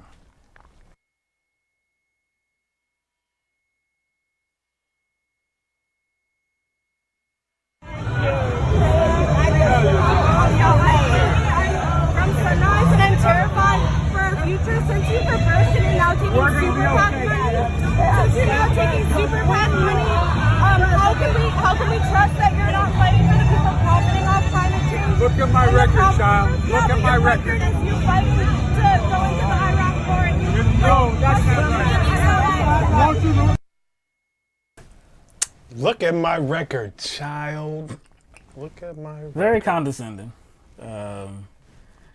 Of course, that was the reaction by many people. The first thing that I really noticed, and that was before he, was very condescending to this activist, was that he was taking a selfie with her, which was like he was oblivious to that somebody was actually trying to challenge him on the fact that before you said that there was going to be no super PAC helping you. But now you have changed your stance and there is going to be a super PAC helping you with one of your longtime associates. And she's trying to connect that to how can we trust you on the issue of climate change. And he doesn't seem to understand what's going on. Like, hey everybody. And then he became familiar with where she was going, and that's where the condescension kicked in. You think I'm being a little bit... I think you being too nice. Too nice? I think, well, for the first part, I think you're giving him too much credit. Okay. I think he knew exactly what he was doing when he was taking that selfie. He heard everything she was saying when he was trying to take that selfie. Mm-hmm. I think he was kind of trying to distract himself and the cameras to make it look like, hey, I don't hear this person. We're taking a safe selfie. Everything's all good. Everything's good and golden. But she persisted. Mm-hmm. And I think at that moment he felt, damn it, I gotta deal with this shit. So, and actually, instead of dealing with it as somebody who is acting or is trying to essentially apply for a job where he's acting as a representative for that person, mm-hmm. that child. Yes. I think. Look at my record, child. I think it's imperative that he kind of answer that question based on how she asked it. Yes. She obviously had some apprehensions about his, intentions, his motives, and she wasn't quite sure whether he was going to follow through based on him changing his position. Why didn't he in that moment try to reassure her? Like if he has like honest motives, right? Why doesn't he try to reassure her? Why does he blow her off? Just look at my record. Like, whoa, that's not. You have an opportunity to engage with somebody, and that's even if she was a quote child, even if she was, let's say she was 15, because we don't know how old Lily is. I don't know how old Lily is. Maybe somebody knows. I don't know if that was released.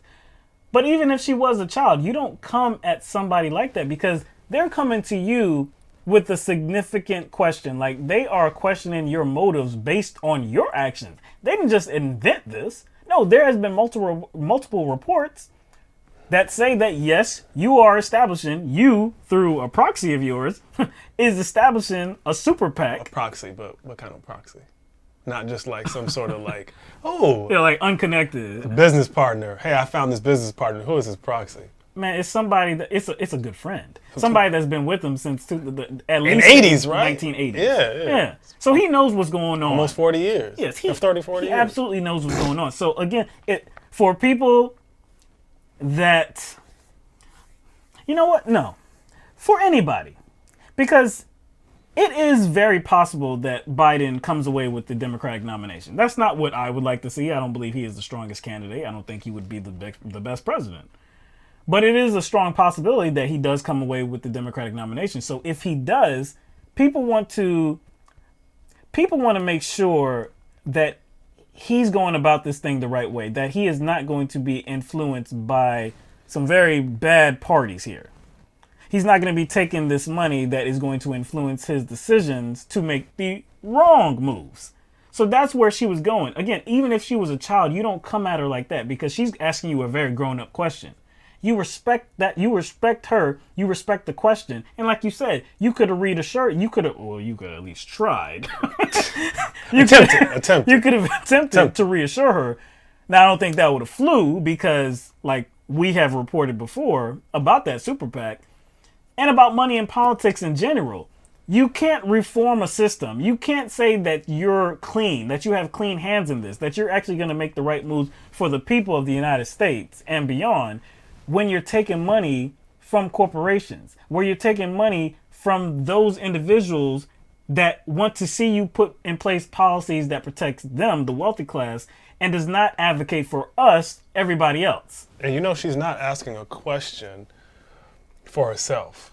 No, she has that concern, right? Yeah. Mm-hmm. But she's asking a question so Joe Biden can give an answer that would either appeal or not appeal to whoever he's trying to attract as a voter. Right. You see what I'm saying? So that question is not about her. Yes, she's there as an individual, but that's his opportunity not to speak to her, but speak to a lot of people. Speak to everybody. You see what I'm saying? So he took that as some sort of personal attack.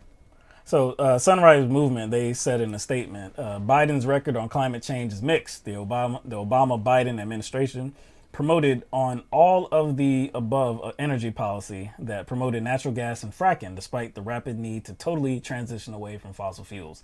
In his 2020 campaign, he's refused to join other candidates in calling for a ban on fracking and put forward a $1.7 trillion climate plan, much less ambitious than some of his rivals' plans. Moreover, he's hired Heather Zykal to advise his climate policy, who earned more than $1 million as a board member of a natural gas company. Now, That's even more indicting. That's more indicting. That's more damaging, of course. And I would suspect that Lily knows at least some of this information, and that's why with the news of the super PAC as well, she wants to get at him. She wants to actually answer his question and ask him this question to make him respond, because this makes you even more corrupt. This makes you look even more corrupt. So answer how you're actually going to stand up for what's right when you're taking all of the money that suggests that you won't advocate for and people. You have an advisor that's very partial to the fossil fuel industry. Come on, man. But it's okay. She's just a child. That can just be dismissed easily. She's just a child. I'm glad that organization mentioned Obama's name too, because I do think that's purposeful, because Biden has a habit of doing what? Either welcoming all the credit or distancing himself from all the negativity. I did this. When Obama was president, right. I did this, or we did this, Yep. or I was the point man. So I like the fact that they mentioned He tasked Obama. me with doing it. Yeah, and if you look up, I guess, oil production, that went up during Obama. It definitely did. Like every year. It definitely did. All right, let's go to Bernie Sanders. Okay. Senator Bernie Sanders, who is running for president in 2020, had an interview with CNBC that aired on Tuesday.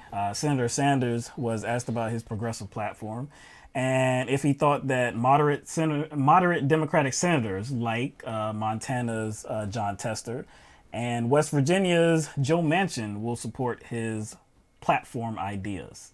So his response was very adamant. It was very adamant for one thing, but he said, yeah, damn right they will. You know why? We're going to go to West Virginia.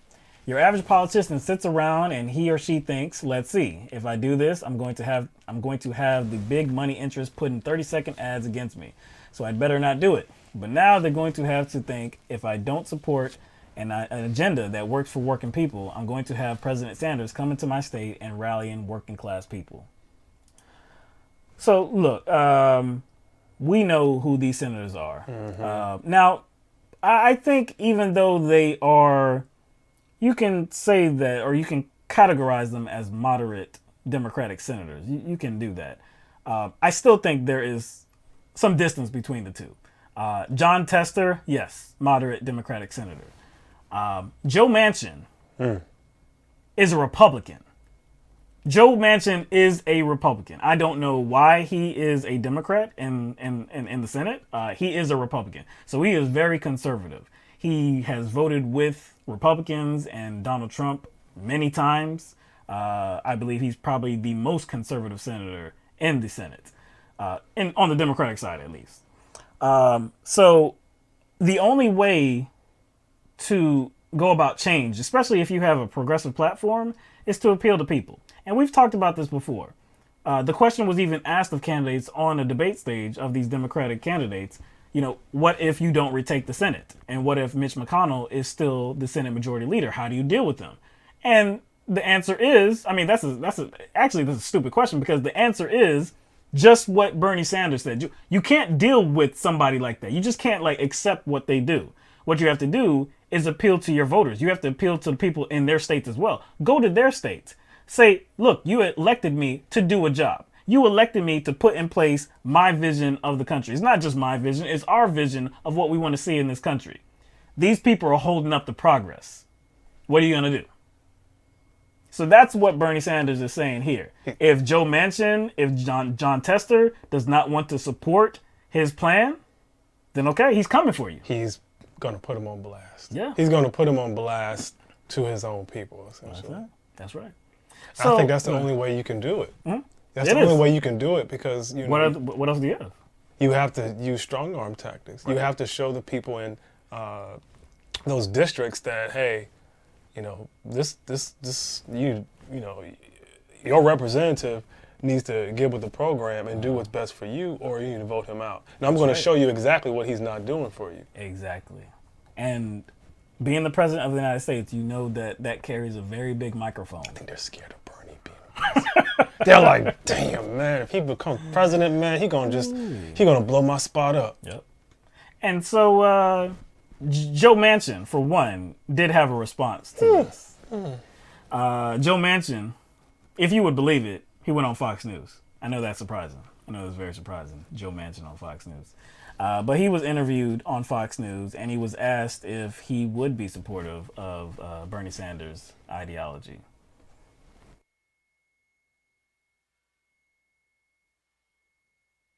Would you support his agenda? Absolutely not. And Bernie and I have had many conversations. I think that Bernie brings a lot to the table, makes you think a little bit, kind of gets the blood going and stirring and everything, but it's not practical where I come from. Bernie keeps saying Medicare for all. I said, Bernie, we can't even pay for Medicare for some. I says, right now the trust fund's going to go broke by 2026, and these are people that paid into it and earned it. Now you want to expand it. What happens? So it doesn't make sense at all. What if he were your nominee for president and it's him versus Donald Trump? Who do you vote for? Well, it wouldn't be Bernie. All right, so it would be the president, unless you leave it blank. Wouldn't be Bernie. Would it be Donald Trump? Let's just say I'm going to make decisions based on what's best for my country and my state. Dang it. I did not expect that follow-up question. I thought you were just going to leave it alone. Why'd you go there? He didn't want the first question because he's like, wouldn't be Bernie. Yeah. But, okay. Would it be the president? It would have to be the president. Wouldn't be Bernie. So what happened to support the nominee? I expect like a swift rebuke. Oh yeah. I will respect all Democratic leaders. Because remember that, right. you know, the blue wave? That's right. Vote blue no matter who? Support Democratic candidates. Support Democratic. I'm going to be expecting a rebuke from the Democratic Party at any time now. Right. I'm pretty sure I'm going to look it up. I'm pretty sure it's already happened. I have a feeling you're not going to get that. I have a feeling. Democratic Party rebukes. You know what's interesting though is the state that he hails from, Joe Manchin, is West Virginia. If you go back to 2016, Bernie Sanders was involved in the presidential race, the Democratic nomination race. Yeah. He was involved in that, and he was going up against Hillary Clinton, Secretary of State, former Secretary of State Hillary Clinton. Now, if you were to if I was to pose the question to you, which one of those two is most like Joe Manchin? Which one would you say? Would it be Bernie or would it be Hillary Clinton? How much time do I have? We're on the clock, man. We're on the clock. Give me some. I can give me like 10 seconds. All right, go ahead, man.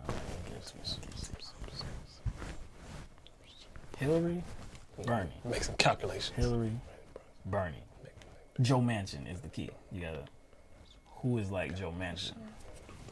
Carry the one, two. Gonna take a stab at it. Wild guess. Completely wild guess. Hillary Clinton.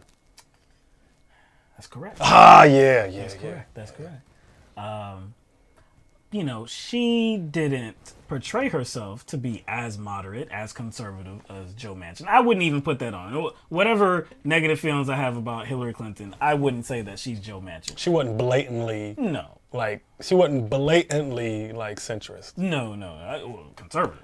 She was. Sorry, yeah. Sorry. She wasn't blatantly conservative. Yes. So I wouldn't even put that on her. But of course, she is definitely more like him. She's more towards Joe Manchin than Bernie Sanders is. So during the West Virginia primary, who won the state? Let me see. Who won the state? Who won the state? If I think I remember, if I think I'm remembering correctly, Bernie Sanders came away with that state. He won the state. Ooh. He won the state. And I think he won it handily too. I think. I wish. Was it Cavuto? Yeah, that was Cavuto. I wish. Man, I would have. See, if I was doing that interview, I would have brought that up. Because he was already squirming. Yeah. You can tell he was already uncomfortable with both of those questions. Will you support Bernie? No. Whether he support the president? He didn't want to answer. So, but that last answer he gave, well, I'm going to do what's best for, I guess, me and my constituents. But your constituents sided with Bernie Sanders. So he's stuck in between a rock and a hard place right now. But it's his own doing, so I'm not out for sorry. But I think this just gives more credence to if Bernie Sanders shows up. But if he shows up in West Virginia as the president of the United States, oh boy, Joe. Oh boy. No. Joe's gonna be throwing a temper tantrum. He's gonna be grinding his teeth. He's gonna be gnashing his teeth. He's gonna be mad. Because he can say what he says now. He can say what he wants. True that, because he ain't president. Because he ain't president. Yeah. That carries a lot of weight. That carries a lot of influence when you got somebody with that big of a microphone, somebody that is supported in your own state, but you aren't doing what the people want you to do. You aren't doing what the people elected Bernie Sanders to do. Really? You gonna take that position? You gonna keep that position, huh? Okay.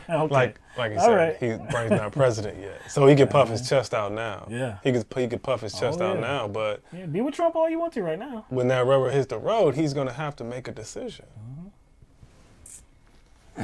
or lose his spot. It's up to you. All right. Actually, you know what? We only have one other thing. No, we have a couple more things actually. But you know what? I wanted to show this this clip of Bernie Sanders actually. So J Street, the J Street conference was on Monday, and so there were multiple Democratic candidates that showed up, gave some commentary on Israel and especially on the conflict with Israel and Palestinians. Bernie Sanders wanted to highlight a portion of his time in which he was talking about that conflict. The Palestinian people have a right to live in peace and security as well.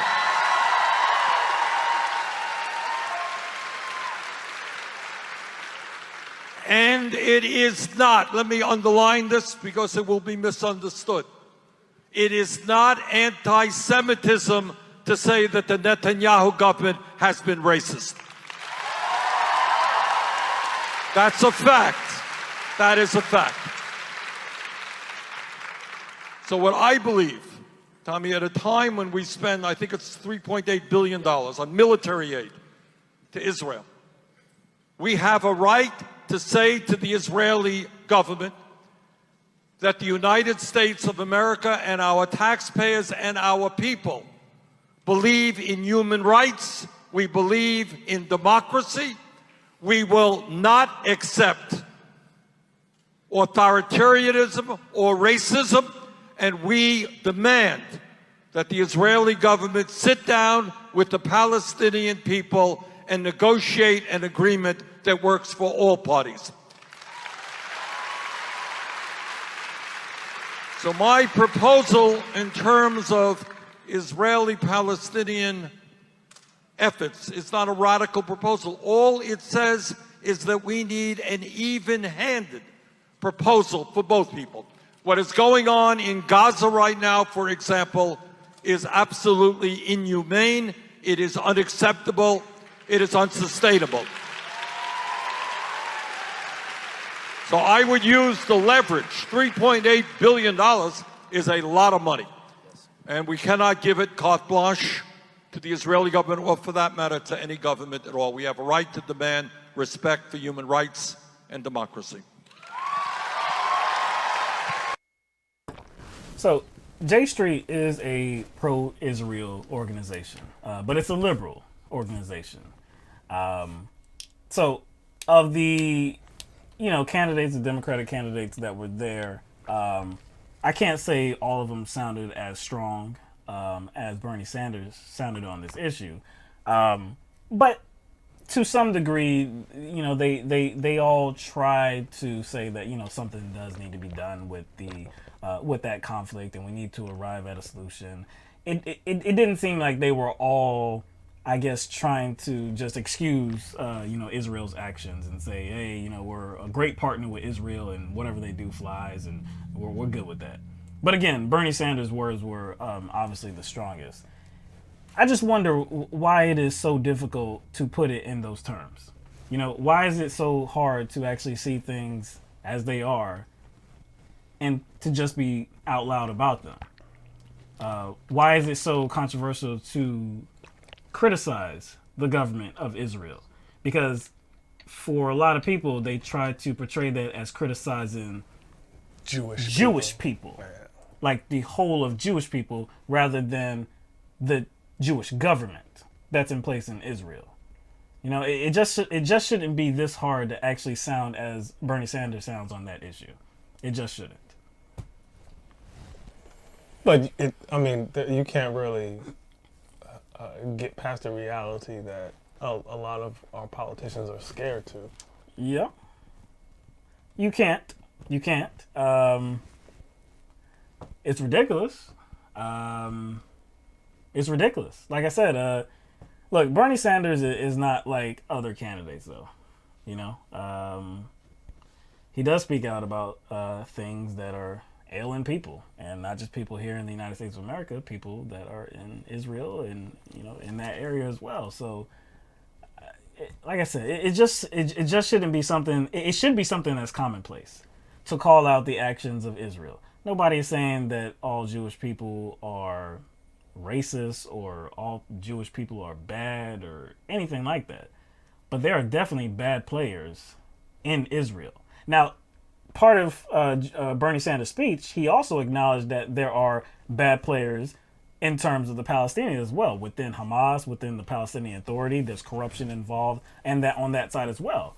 And I mean, if you're being real about that, you have to acknowledge that yes, there are bad players on both sides. There are evil players on both sides. There are people that are trying to corrupt things on both sides. Okay, yes. But who is receiving so much financial aid from the United States government? That would be Israel. Who is being empowered in this situation? Who is being empowered to do the dirt that they do? That's Israel. And to me, it's like if you want to like weigh like, oh, there are bad players on both sides. Okay, let's cancel those two things out and just look at the issue for what it is. Mm-hmm. And you have, the government of Israel still fragmenting land. Right. Still.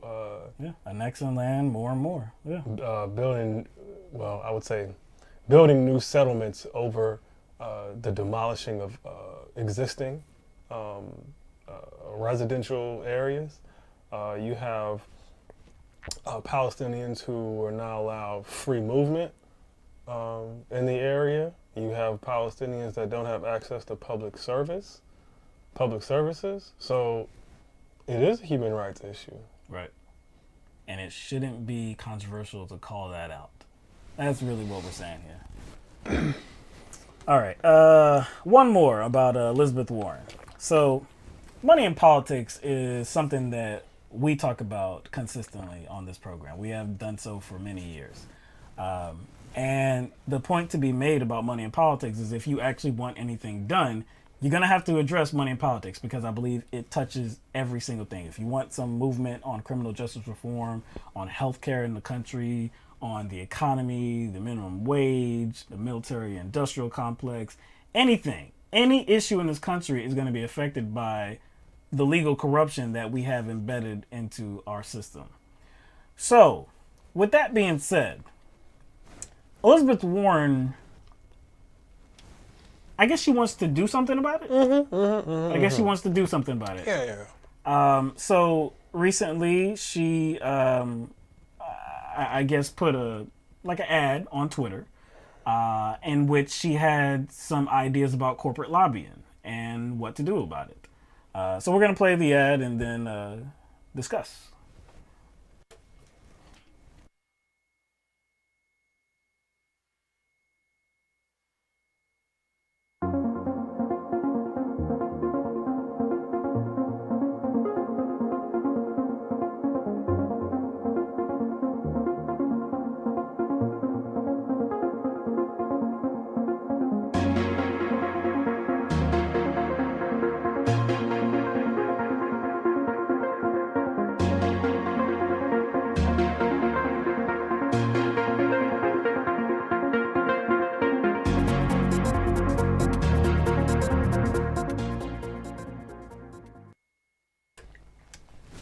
All right.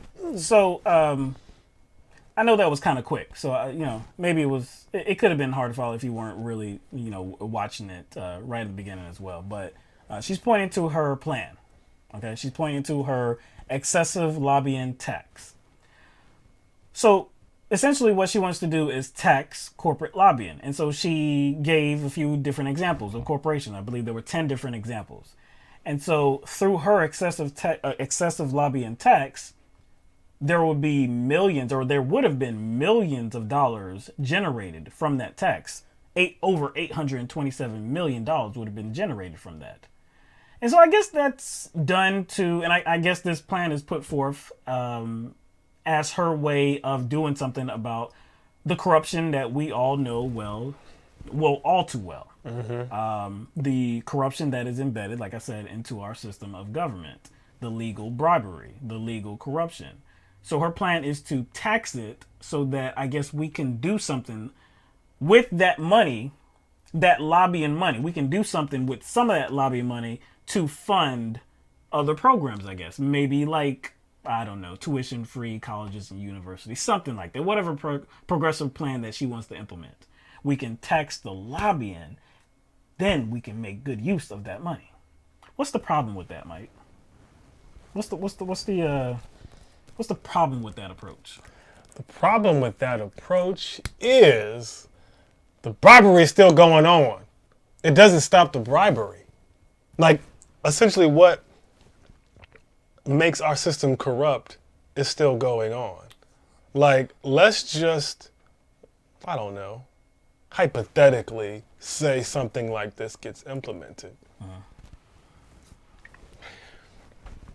We have maybe some tuition assistance, or we have, I guess more money for some kind of program. I don't know, like paid leave, whatever, some kind of program, healthcare, whatever it is.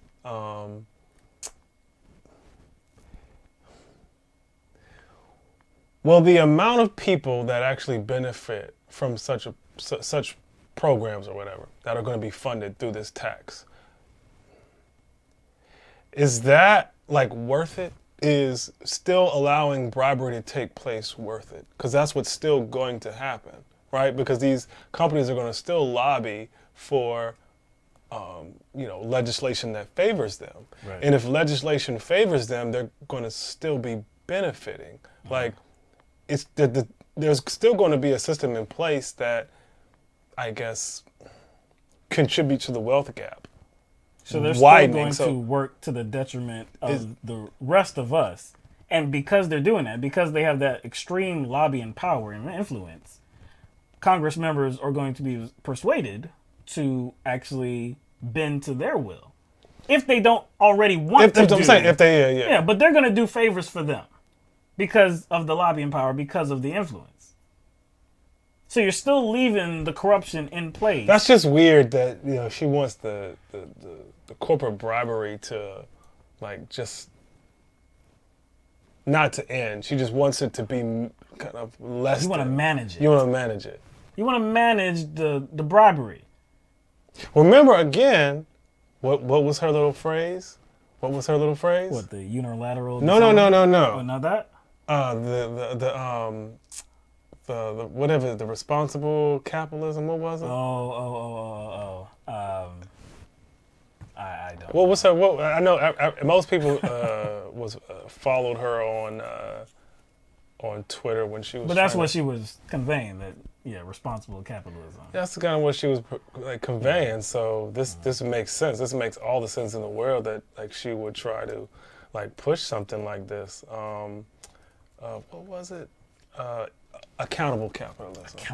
Accountable capitalism. Well, this is kind of her version of accountable capitalism. Right. Hey, we can't really do much about bribery, so let's at least get something out of it. Let the American people reap the benefits or some benefit from bribery going on. I don't think you can have both. You can't, man. You can't.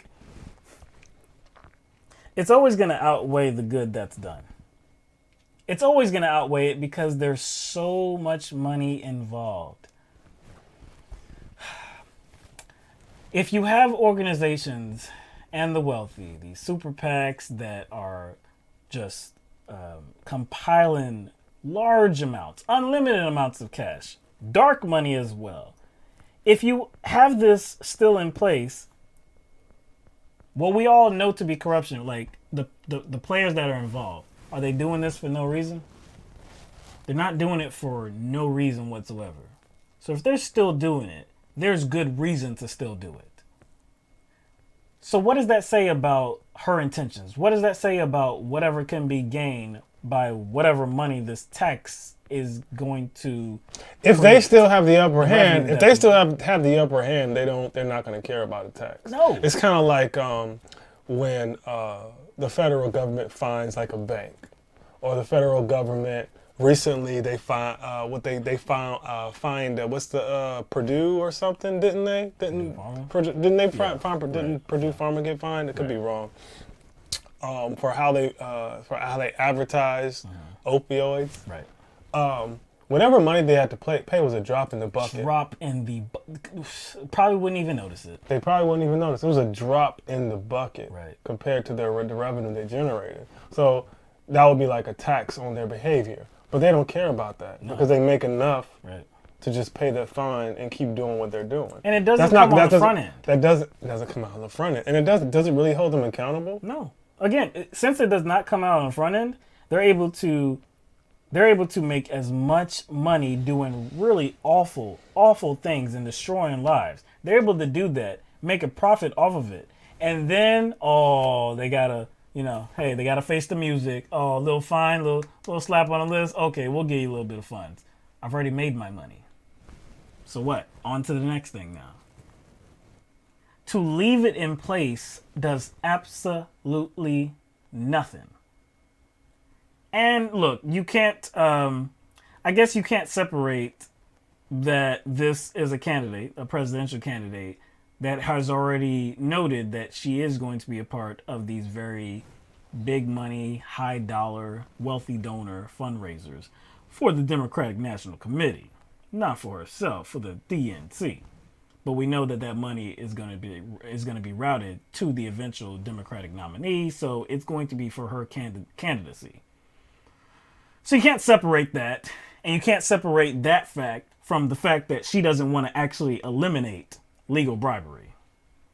I don't think you can separate those two. And a lot of people consider that legal bribery to be criminal. Yeah.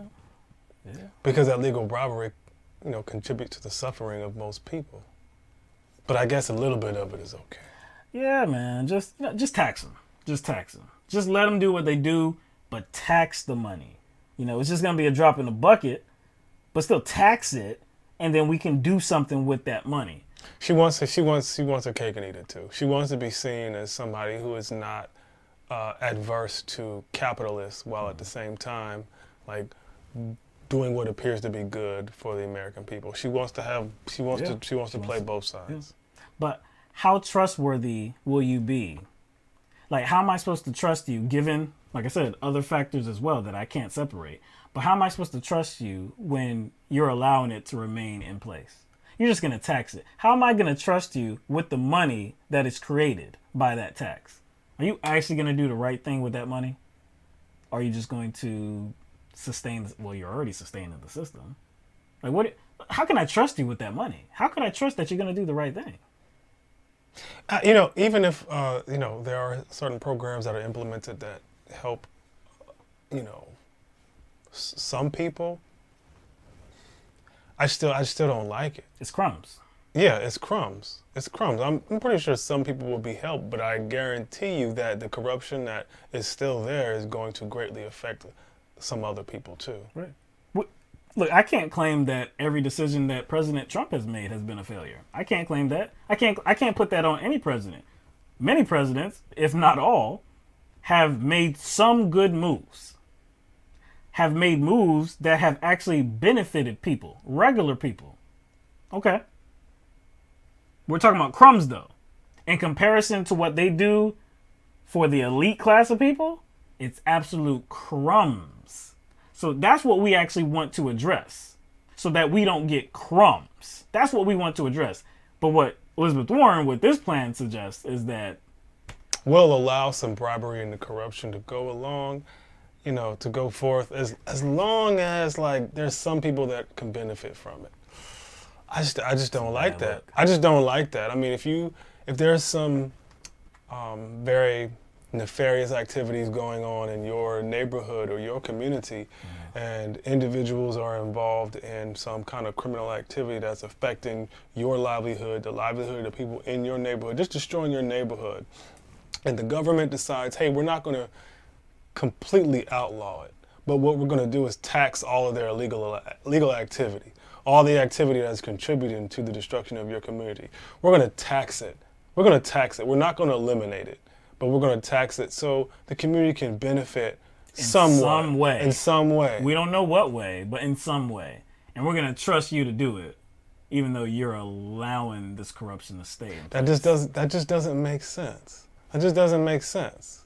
You allow corruption to stay in place to do us a favor? We're not going to crack down on this crystal meth dealer or this person, dealing crack in the neighborhood. We're not going to crack down on that. Mm-hmm. We're not going to crack down on, let's say, what if the mob is in your community. We're not going to crack down on them. We're going to let them do what they do. Murder people. Yeah.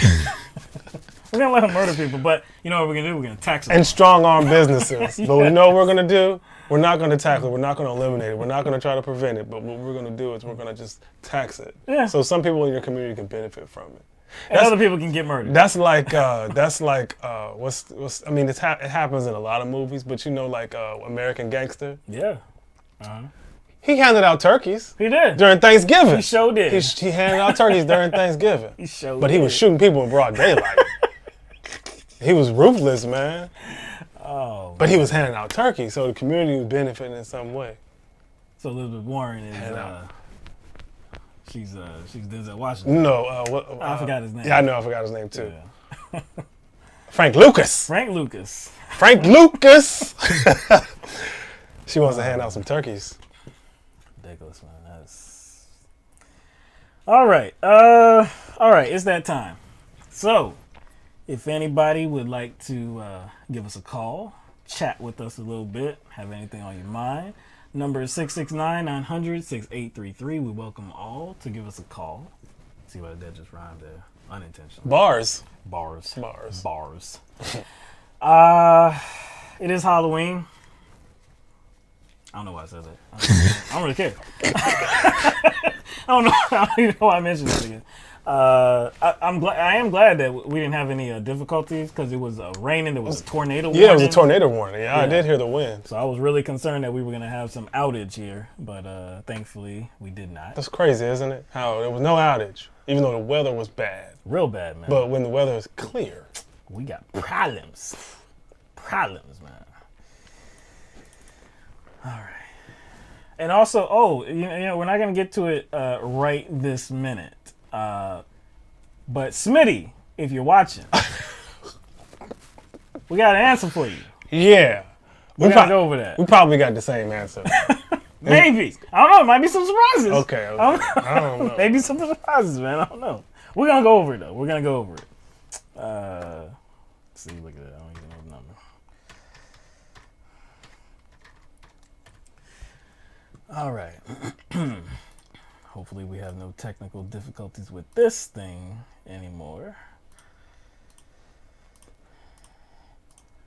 All right, we are set up, hopefully for success. Let's see. Yes, the last show, we had a caller, Smitty. And he had some, important issues to bring up as far as politics. But then his last question was more like, like play, silly. Just a little loose questioning. And he asked us about two characters from Scooby-Doo, which ones we would choose. Right. If, I guess, in some reality or some alternate universe where we had a chance to date these cartoon characters. But yeah, we're gonna get into that. So we do have our first caller, and we're gonna get to the lines. Anyway, all right. So coming from the 919 area code, you are on the air live with LTMB. What's going on? Hey, this is Calvin. Calvin. Nice to hear from you, Calvin. Yeah. Hey, all this talk, Obama talking about, being woke and talking about, not being skeptical, too critical, not, having a purity test. Mm-hmm. And, you hear people like the guy on TV, Bill Maher, talking about we need to just go ahead and take out castor oil with our orange juice, basically. Saying that even if the candidate is not even, 10% of what you want, you still need to go ahead and close your eyes and, switch for them. Right. But, I'm thinking to myself, isn't that the politics of fear, them trying to get you to sell yourself short for what you really want. But, they try to say that voters have a certain equation. They say, well, identity politics or either trust politics, or what's the other one they like to do? The identity, the trust, and then there's the other one. I'm thinking about it. Ideology. Yeah. Okay.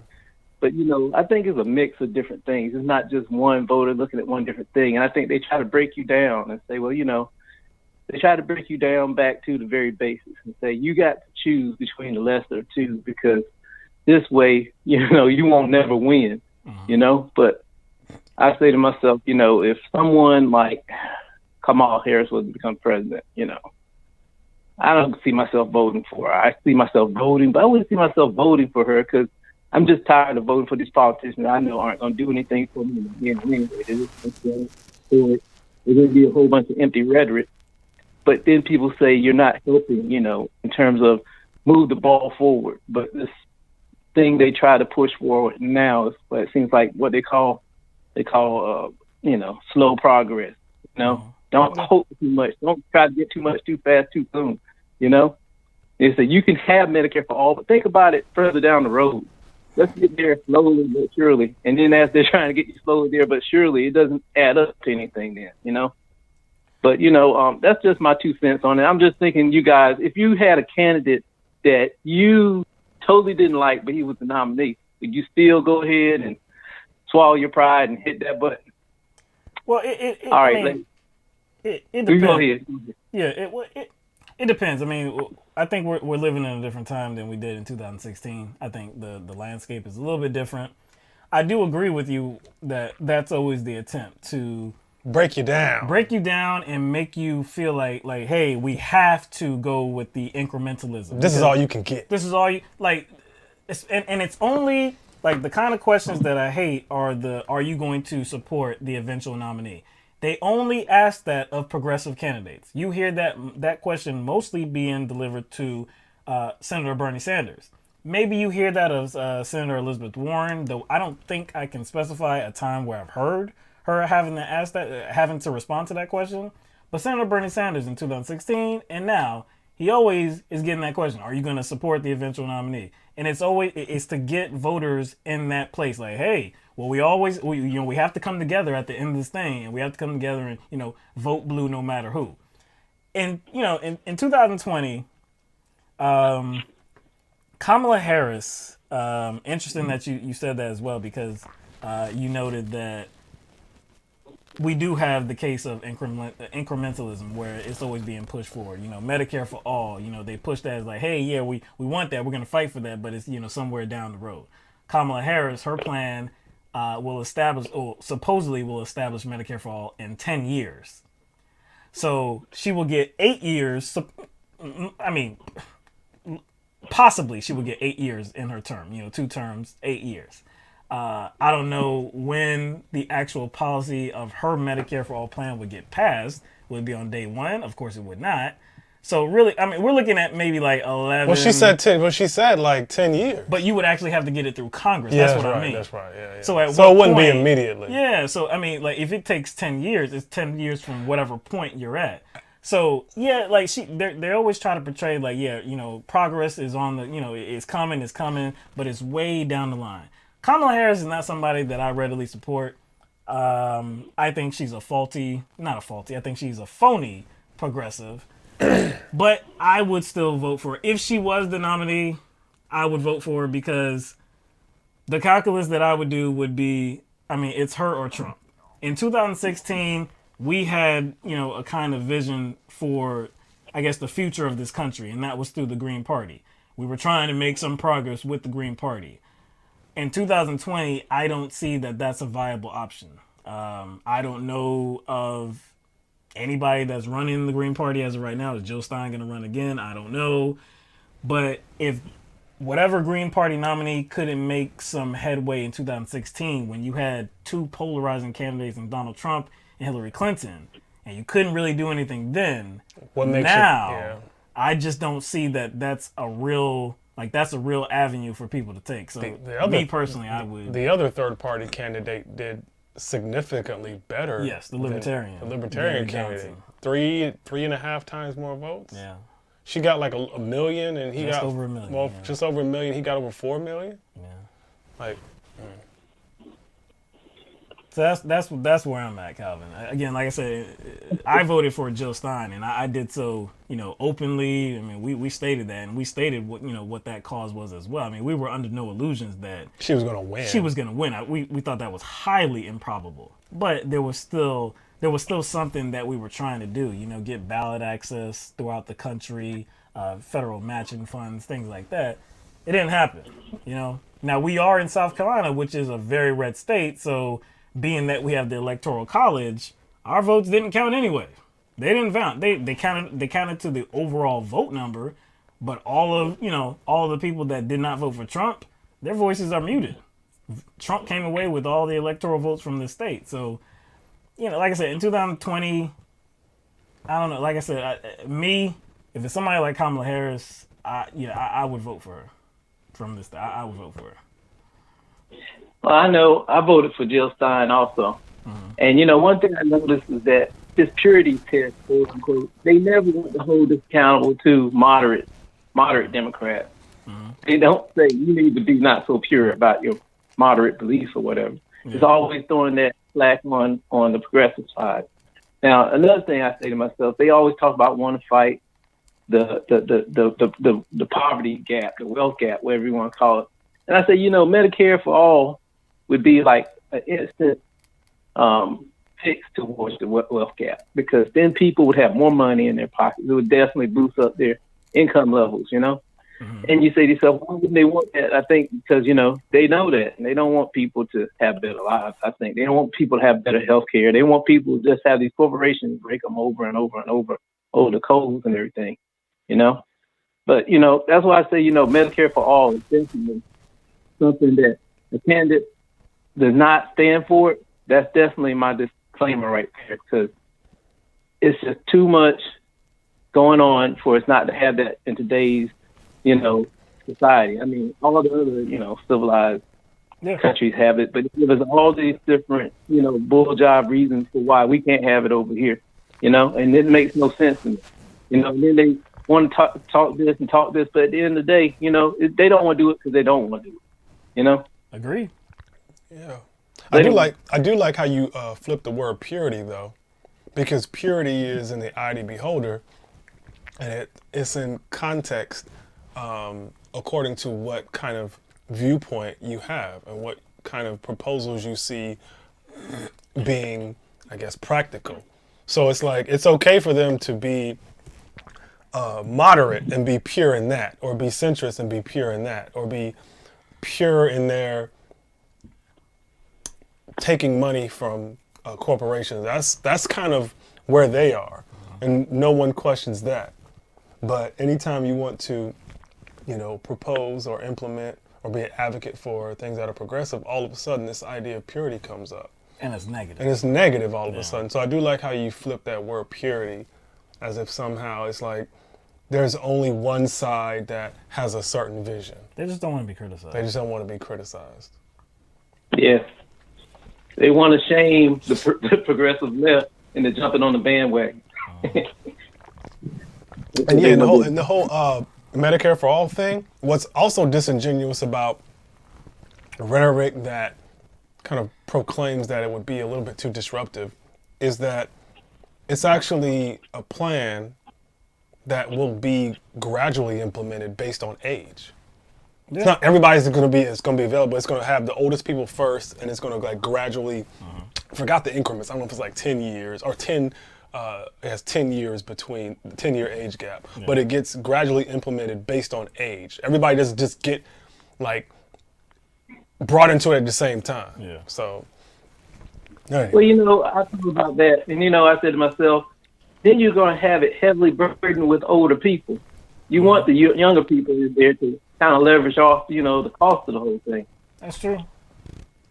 Yeah. But that's it for me. My 2 cents for the night. You guys have a good one. All right, you do the same. All right, so good to hear from Calvin. We have another caller from the 617. You are on the air live with LTMB. Hey, Mike and Wallace. Ben, how you doing? Bubba Ben. Good to hear from you, Ben, man. What's going on tonight?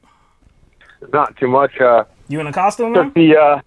Took the child out trick-or-treating and made it back in time for some LTMB, so successful night so far. Did you dress up? Did you dress up? Yeah, I did. I was Harry Potter. All right. Got into the spirit. Snap. Okay. Harry Potter. Just pretty much have to draw like a lightning bolt on my forehead. I'm true. stereotypical Bernie bro. So not like the Muslim female type of Bernie bro. I'm like the white exactly. 36-year-old Bernie bro. I had a few points I wanted to touch on. I haven't been able to put my finger on this for like a little while, but you know how like people have been talking about like why are we impeaching Donald Trump when the American people should have a say in the election? Mm-hmm. Like the election's going to be like the great decider. Right. But how would we, the American people, know what to think about this president unless we do have the impeachment proceedings? Because every time we try to get a witness up there, they say, "Oh no, it's not a formal." You know, they're denying subpoenas. They're not handing over the evidence. Like all this, the paperwork, Giuliani was supposed to hand it over like a month and a half ago. So they're making it seem like we could have an election right now, knowing absolutely nothing about what's actually going on, and that's considered like that has nothing. You see where I'm going with this? Yeah, because if they were really honest about allowing the American people to decide, then they would be more transparent. And they want to just shut it down. They just want to shut it down. And if the argument is, well, the Senate is just not going to remove him anyway, then what that does is set kind of this precedent that says that, well, we can't impeach a president if, you know, that his party doesn't have, or if his party has control of the Senate. Then almost no impeachments, not just no impeachments, no removals will ever take place. The point of it is, you know, in an impeachment or articles of impeachment is not just to, like, remove a president. It's to present evidence about a sitting president that will dissuade people from voting for him or create a certain perception about the president based on his activities and his behaviors and what he does, what he has done, high crimes and misdemeanors. So it's I think it's also to get the evidence too. And these people are, if I'm not mistaken, you have to get the evidence. And right now we're not getting the evidence. We don't have Bill Barr going up there. We don't have Jeff Sessions going up there. We don't have Giuliani going up there. So that's why we need an impeachment. And for people like Kyle Klinsky who think that they're like, you know, the ultimate progressive and really smart and strategic. But why is somebody like him trying to let Trump off the hook and say, no impeachment, let's just let the elections decide? Well, let's not go into an election blind. Hillary Clinton. Okay, let's not go into an election with one hand tied behind our back. That's your answer. That's your answer. Hillary Clinton, that is your answer. Anything having to do with Trump, I guarantee you, whether it be consciously or subconsciously, always goes back to that woman. Always. I don't care who it is. I don't care who the host is. I don't care how smart they are. I don't care how, like, intellectually capable they are. I don't care how coherent they are at making their points, even when I disagree with them on a regular basis. From the top to the bottom, on the left, if they consider themselves progressive, I guarantee you, most of the people we watch, most people y'all watch, everything is going to come back to one damn woman. I don't want to be too against Trump on this because, you know, they're forever linked in one of the most polarizing elections. So every opinion I have about Trump, I gotta make sure I seem like I'm in the middle, because if I'm not, it's going to make me seem like I am a establishment Democrat and I have some sort of, you know, leftover affinity for Hillary Clinton. That's what it always comes back down to, whether it's Hillary Clinton or making themselves look like they're not with Democrats on something. That's where this need to not ever criticize Trump in a very, I don't know, a very strong way, or support impeachment, because guess who's behind the impeachment inquiry? Democrats. So all of a sudden, like, people will have the default position that, hey, you must be for the establishment Democrats, seeing that the Democrats are, you know, in charge of this impeachment inquiry, right? I mean, and this is the Democratic Party who is vilified consistently. And that was before 2016, but because of the whole primary process and how Hillary Clinton is viewed even more polarizing than even before, that connection, the DNC, Democratic Party, and Hillary Clinton, that just never goes away. So any move that the Democratic Party makes, like you said, even the people that you agree with, they seem to lean into their negativity of the Democratic Party rather than just be objective in the moment. Rather than just just be objective in the moment. Like all that is like it doesn't matter. I just think that sometimes he tries a bit too hard to kind of play the middle. That's all. I think that's I think he has some blind. That's like his one and only blind spot. I like Kyle, but I've noticed that about him too. Yeah. Why do you? But see, we've explained why we think that is. Why do you think that is? Well, because I think because he falls along the lines of the Jimmy Dores and sort of like even like Tulsi, in that you want to lean towards being strategic all the time, but you're missing out on the fact that we don't have all the evidence. So let's get the evidence. Let's get these people. Like, you're just going to give them a free pass for what? I don't understand how strategically that's smart. These Republicans are all looking more and more like clowns every day, and like the rats are leaving the ship. So I think Kyle has a blind spot, and I think it's because he likes to sort of like think that he can turn the right wingers. People have said this before, kind of scaling it, but like he thinks he can like turn the right wingers into left wingers, and that whole like make-believe fantasy where you can get some people. But can you guys finish the sentence for me? In the 2020 election, Tulsi is the most blank candidate. Like, this is what they say. I would say, I don't know if it's grammatically correct, but the word that comes to mind is chameleon. Yeah, well, like I was looking for you guys to basically say she's the most progressive candidate, right? 'Cause isn't that what everyone says?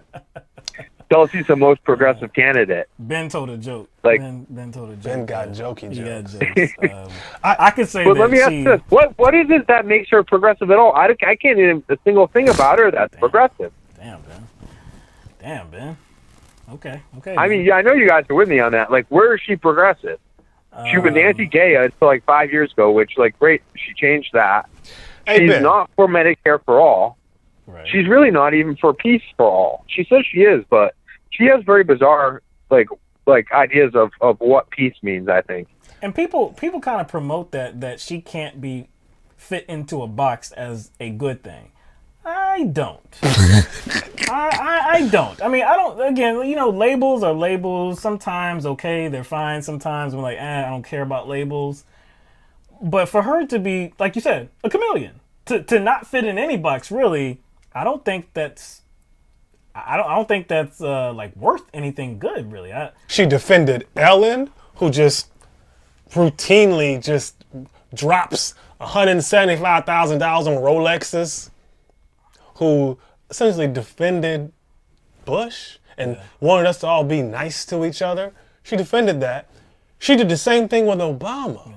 These are not commendable aspects of her campaign or just who she is. It's just like you asked a good question. What makes her progressive? She says she wants to end regime change wars and the endless wars, and stop arming the terrorists. But it doesn't seem like she has a lot of policies that would actually stop that. Because in order to stop that, you would try to challenge capitalism. Right. That's what fuels our imperialism. That's what fuels. That's the motive behind it. Whether it be arming terrorists, whether it be supporting Saudi Arabia or any other thing, or whether it be toppling governments, all that is rooted in capitalism. So she doesn't address that enough. And she does have a penchant for for the war on terror. So she has doesn't have like a really an anti-war stance. She has more of like a certain war stance. I'm okay with certain wars. I'm okay with the war on terror. I might say that she is the candidate that panders the most. Correct. Yeah. I mean, when she came out on Dave Rubin's show and basically like tore down people on the left saying that we're social justice warriors, right, that, we want open borders. And when you look at what we're suggesting, that we want open borders, well, maybe that's because open borders kind of makes the most sense at this point. Like, what do you want to do? You want to stop everyone from coming in to it's basically you're trying to stop a non-existent problem. We have people coming in on visas and overstaying their visas. Let's be real about it and stop being so thick and like, so we're going to act like we're going to be tough by saying that we're going to shut down the border, but maybe the border's not really the problem. The problem is, like, once people get in, they're staying too long. It's not a border problem. So, Obama sounded a lot like Dave Rubin, right? So he's saying that woke culture, and if you just read that quote, would you be like, oh, that's Obama who said that? No, you'd be like, it sounds like something Tim Pool would say. It sounds like something Dave Rubin would say. And Obama was our greatest president ever, basically, like, since FDR, right? I mean, or like John F. Kennedy, I guess, who probably didn't even do much. But, like, low bar. That's the best president we've ever had is Barack Obama. That's a sad, sad, sad thing. Yeah, like it's truly sad. It's a really, really low bar that our past presidents have set up for us.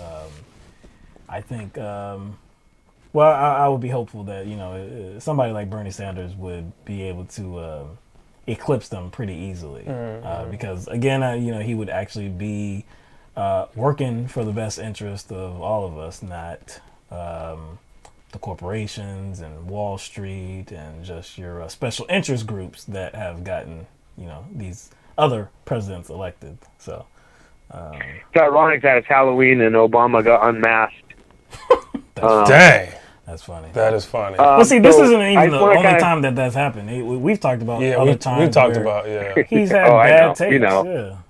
No, he did. He right in the beginning of the election cycle when he started talking about the circular firing squad and the purity test and stuff. It's like, dude, we want Medicare for all because people are going bankrupt. Like we were like people. Anytime you lose your job or whatever, you're at risk of losing everything you have. It's not right the way that this country is set up, and we're trying to stop that. So I'm sorry, Obama, that you don't like it, but we're going to stop. That's what we're fighting for. I know I'm like running low on time with you guys but I just wanted to say two more quick things. Joe Manchin, remember, Elizabeth Warren offered a spirited defense of Joe Manchin on TYT. True. That's true. So Elizabeth Warren Very true. Defends Joe Manchin. And like you guys said, you already said it, Bernie Sanders won every single district or whatever they're called there for the voting. He won every single area in West Virginia. So what is Joe Manchin talking about? I mean, this guy's an idiot. And then the last thing I wanted to say, Joe Biden's super PAC.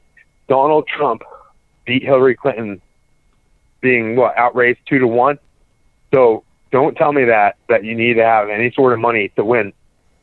What you really need to have is grassroots. And that's kind of like anytime somebody like Biden says, oh, we can't fight with one hand behind our back, or, I guess Warren's been more saying that, and Yang, of course, and Buttigieg, like, they all get their DNC talking points, and then, it's just not true. We could win with half the money. We could win with no money. Right. So, we just need bodies. Bodies. Targeted. Hillary Clinton just had all the money. She didn't win the damn game. Like, that's what happened. She lost. Right. It's time to wake up. Like these people out here, and then of course you got people on Morning Joe saying they're going to vote for Donald Trump, and if it's Bernie versus Trump, you got Joe Manchin saying that. So we have our work cut out for us. There's no doubt about that. And like I tell you guys, sometimes it gets me a little bit down, but here in Massachusetts, when we get the results that Hillary beat Bernie in Massachusetts back in 2016, I was driving into work, and it was just like I felt so low that morning going into work when I knew that Massachusetts did not pull our weight in what we were trying to do. And I was like all about Bernie. I wanted that Medicare for all. I want to make sure people are taken care of. And I knew that it got stolen from us, here in Massachusetts. And unfortunately, with Warren running, it's probably going to be a similar thing where Warren's going to win the delegates in this state, but I'll be fighting for what I think is right anyways, and keep it going. So that's what's on my mind. Well, we appreciate your voice, man, and we appreciate you lending it to this platform consistently, man. Dealt with like 4 or 5 different things right there, man. Appreciate that. Yeah, I know it. So, hey, I'll keep watching. As you know, I always enjoy watching you guys. So I'll be tuning in. You probably see a super chat from me later too, with the orange clown or something like that. We know now. Yeah, I know. All right, guys, take care. All right, man. Have a good night, bro. You too. Bye. All right, so we're gonna go to 267. You are on the air live with LTMB. Hey, what's up? It's Phil from Philly. Can y'all hear me? Yeah, we got you, Phil. What's on? Can I give a spirited defense of Kyle Kalinske real quick? Go ahead, man. Yeah, man. Go ahead, man. Yeah. It wasn't even the main. I'm gonna get to my main thing, but I just wanted to say I think his main point wasn't really being against impeachment, although he's just being honest and saying it's probably not going to pass in the Senate. But I think he was more so mad at the corporate Democrats for the angle they took for the impeachment, because he was naming like other things where it's like, if you argue that, he wouldn't even argue with you. Like if it was over like the Yemen thing and how he vetoed the, the Stop Arming Terrorists Act, like the emoluments and shit. But corporate Democrats can't, like they didn't take that angle. So I'll give them, credit on that. But the thing I wanted to say was the Green Party does have a person running. Obviously, I don't think much is going to happen with it, but Howie Hawkins, I think, is their like nominee or whatever. I'm not sure where he's from. I think he's but from he's New York. super like he's talking about like cutting the military spending by 75%. Like he's obviously like super left or whatever. So if your viewers want, they could look him up. But yeah, he was the guy that ran against Cuomo for the for governor last year. For governor. Oh, okay. Oh, okay. Wow, I didn't even know that. That's crazy. Oh no, but I was gonna say, as far as Tulsi, to touch on that real quick, I was gonna say I wouldn't call her super progressive, but like to give her some credit, she did like try to pass legal weed or legalizing weed, I think in like 2018 or something like that, if I remember correctly. She isn't totally anti-war, obviously that is true, but she was like the strongest on like pardoning whistleblowers and stuff like that, like as far as Julian Assange and Chelsea Manning, even saying she would like pardon, welcome Edward Snowden back. Like she was strong on that. She is strong on Saudi Arabia. I'll give her that. So I think Tulsi supporters are looking at, I'm a Bernie bro. Y'all know that. Right. I'm anti-Kamala, Bernie bro all the way. But, I'll give her credit on those issues or whatever.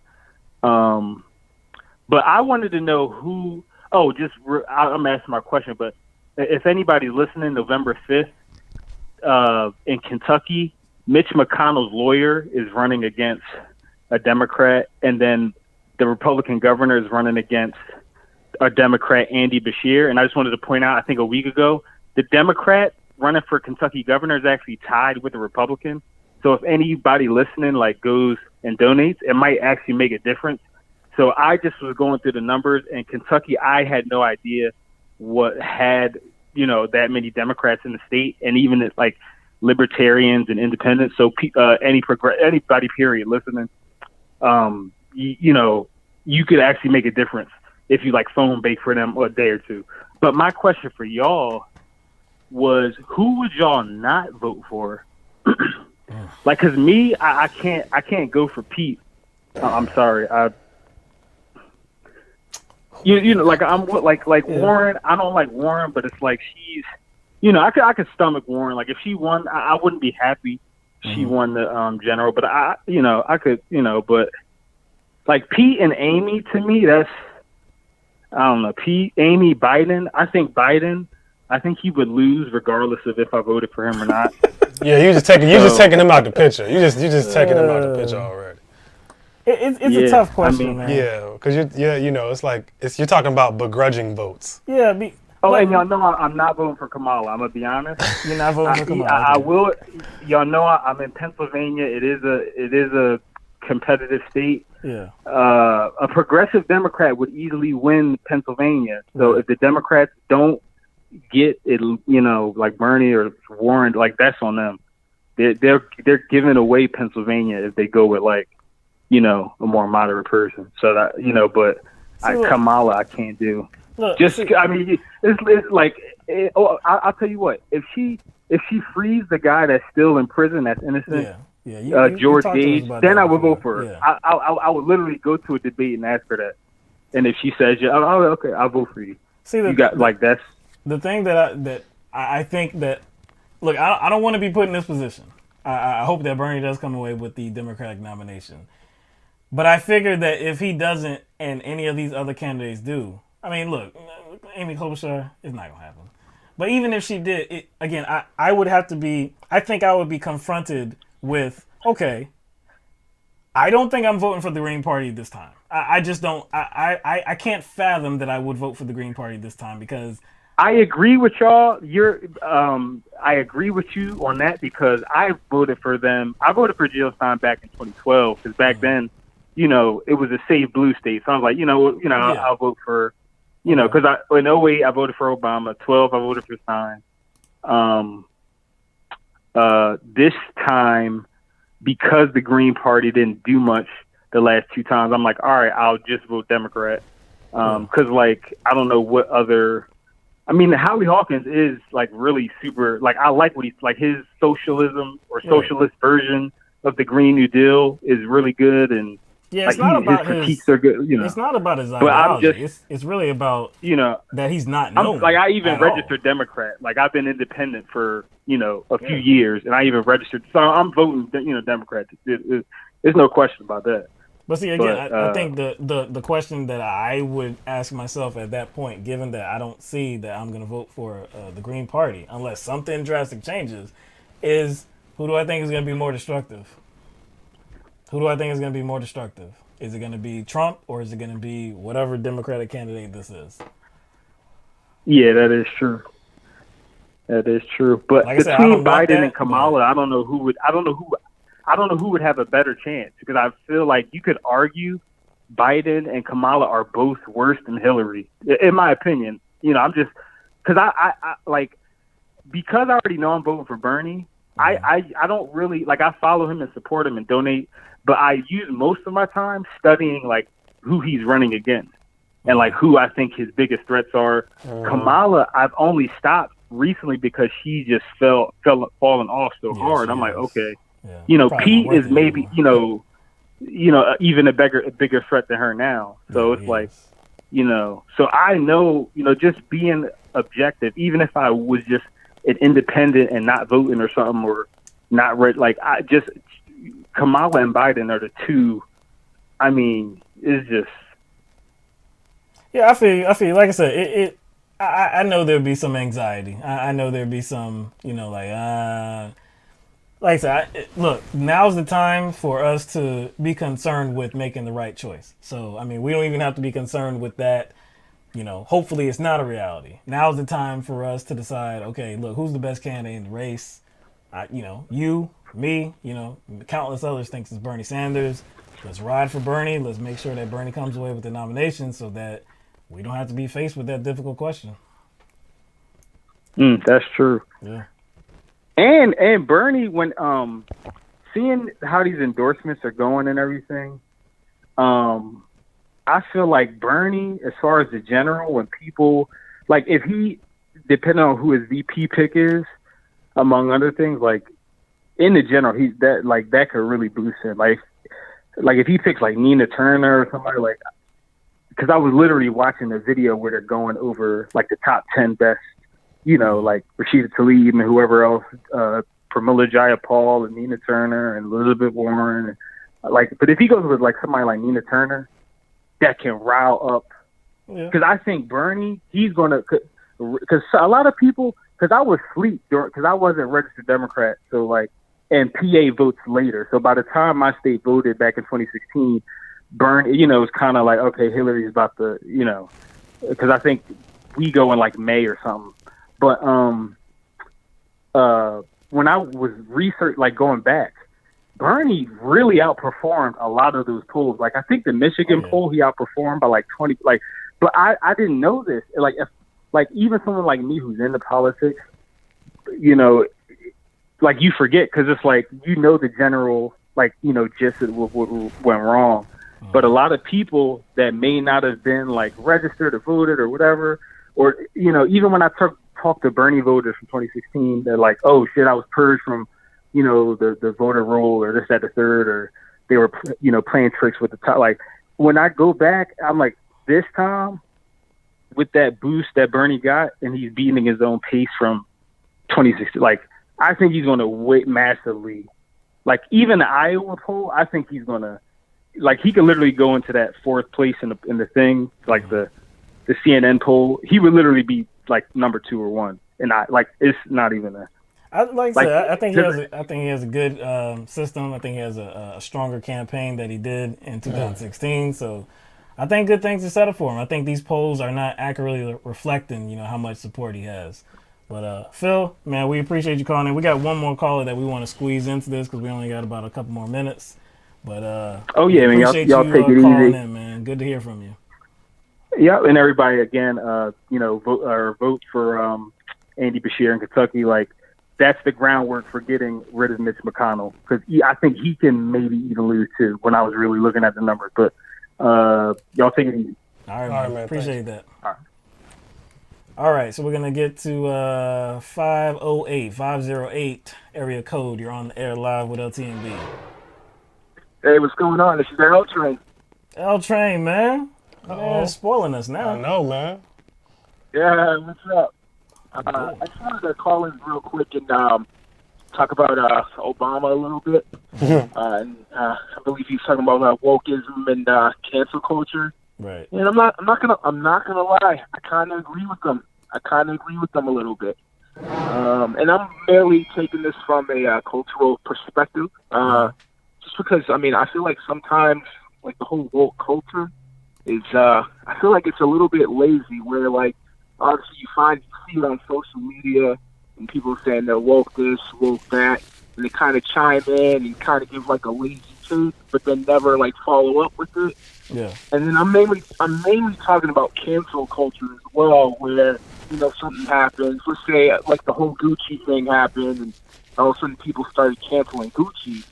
But then, like, the people that were canceling Gucci, you know, I'm not going to lie, some of the people can't or really shouldn't even be buying Gucci because they can't afford it. But then there's no alternatives. They're not providing alternatives. Okay, like, let's build up this black brand. You know, you got guys like, obviously, Nip Hussle has his brand. You know, Floyd Mayweather has his clothing brand. We're not building those guys up. You know, instead, like, we're relying on Gucci and Louis and all that, and we want to cancel it when they're not catering to us. But we have to realize that we're not their main clientele. We're not their main business. So from me personally, I looked at when Obama was talking about that as just basically canceling things and not providing, like, an alternative. I don't know. That's how I got it. I didn't think he was really bashing it. More so that, like, we're, like, kind of half-stepping, you know? I can see where you're going with it. And to me, just by the way you're describing it, it's not that the cancel culture is the problem. It's that people are lost. And the reason why people are lost is because a lot of their power has been taken away. So I don't even think we would have an issue with cancel culture if people felt empowered. And I don't think we would have an issue with cancel culture if people were not lost in the system. So it's like not having the, I guess, I wouldn't say the capacity, because we all have the capacity, but not having the forthrightness to kind of offer what the remedy is has to do with people not even feeling or thinking that they even have the power to change it. So I don't even think, first of all, I don't even think cancel culture is a thing. I just think that's a new name we've given to the kind of the behavior of, hey, I don't like this person. I don't like what this person is about. I don't like what this company is about. Because technically, wouldn't we consider boycotting a company cancel culture? We're trying to cancel a company, like, you know, Chick-fil-A or Nike or anything like that. Or what about the BDS movement? Isn't that kind of a canceling type of thing? Yeah. So I just think that, like, it's just a new name, a more of a modern term.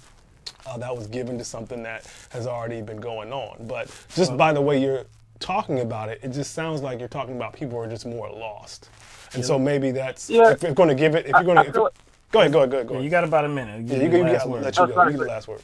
Yeah. I mean, there's lost too, but then there's also there's no follow through. Like, I mean, for another example, like the whole Kanye West thing. You know, Kanye supporting Trump when Make America Again, red hat, and then you had a bunch of people saying that they're canceling Kanye and all of that. But then the new Yeezys come out and the new album comes out, and they're back on the whole Kanye bandwagon. Mm-hmm. So, I mean, I think it's lost, but I also think it's just kind of, like I said, half stepping. But I understand your point of view, absolutely. Yeah, well, I just want to thank you for calling in, one, because you're going to get caught off in about 30 seconds. So just want to thank you for calling in. Yeah. Cool.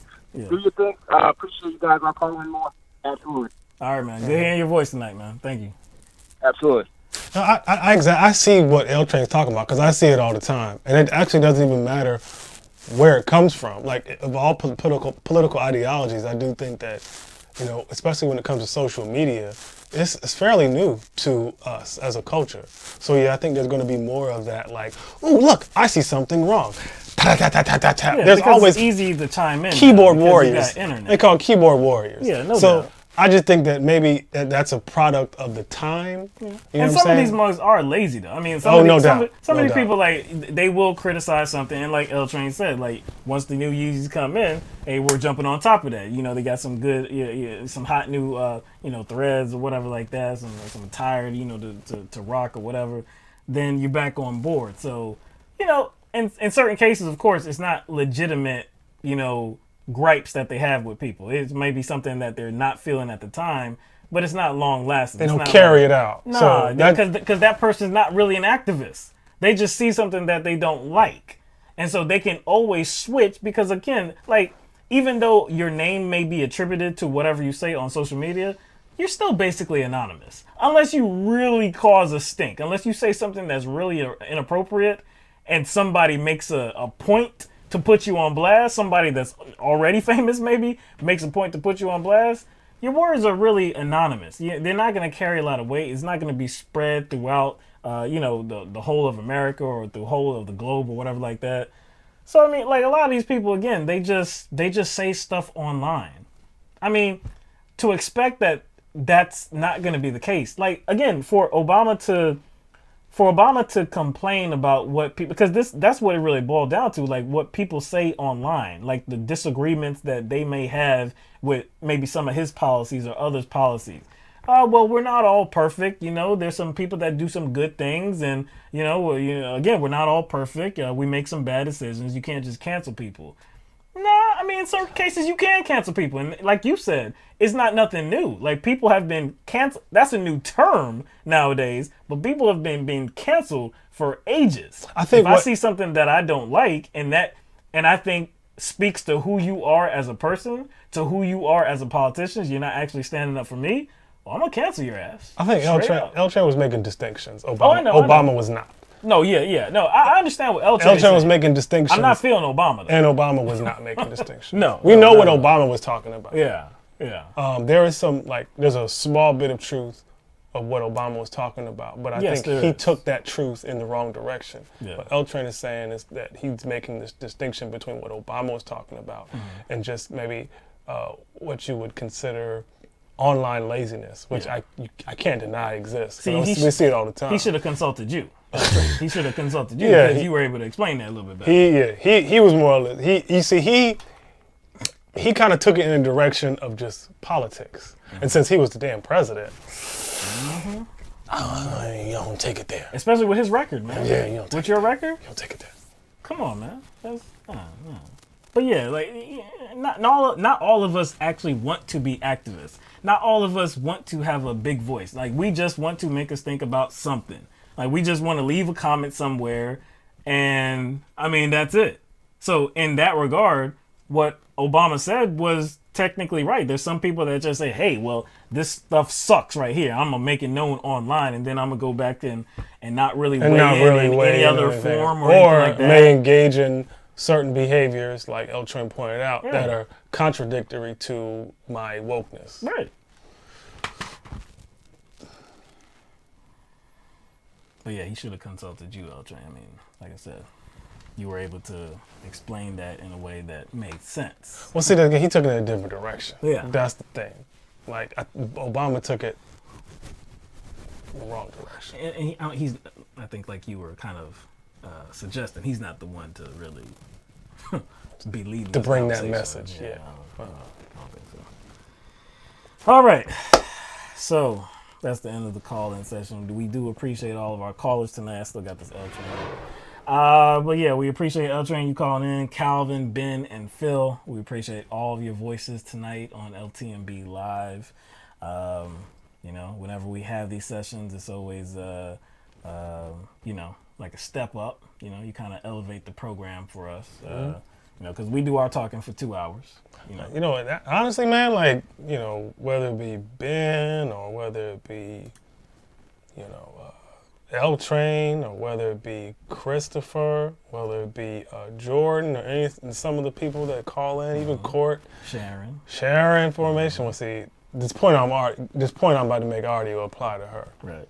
But yeah, I be thinking like, man, maybe y'all should have like, you know, upload your own videos, man. You know what I'm saying? True. People that call in seem to have a grasp on certain issues. Yeah, and can be able to communicate your point very well and kind of carry on a conversation that centers on a certain topic and keep that conversation full of substance. So, you know what I'm saying? I wonder if, you know, y'all ever wondered about uploading your own shit, man. You know what I mean? Like, for real. Sure. There's space, there's opportunity. Straight up. We're trying to make the best of it. All right, so on to Smitty. On to Smitty. All right, so I think Smitty's in here, right? Ben said, "No, my dreads are too short." Oh snap! All right, so again, Mike kind of explained it. You know what happened last show. Smitty was with us. He called in. I think he is in the chat. But yeah, Smitty posed a question to us about this, you know, these fictional characters. Yeah, Velma. If we lived in a world where we could date one of them, some alternate dimension from Scooby-Doo. Yeah, Velma and Daphne. Yeah. Disclaimer, I didn't really watch Scooby-Doo like that. It was one of those shows where, like, if nothing else was on, I'd be like, okay, Scooby-Doo's on. Okay, I'll watch it. It was not, I didn't enjoy it. I was just always looking for the climax. The mask off. The mask off. Yeah, who is it? It's not a ghost. Yo, it was always, it's like you were still so invested in it, knowing good and well, this is not going to be what it is at the end. But you just wanted to see who it was. All the mystery, right? Yeah. But anyway, he posed that question to us, Velma or Daphne. So we didn't have an answer. I didn't have an answer because I just couldn't even really remember the characters and what they were like and this and that. But, you know, did a little bit of research. A little bit. You know, I saw some highlights and kind of took me back.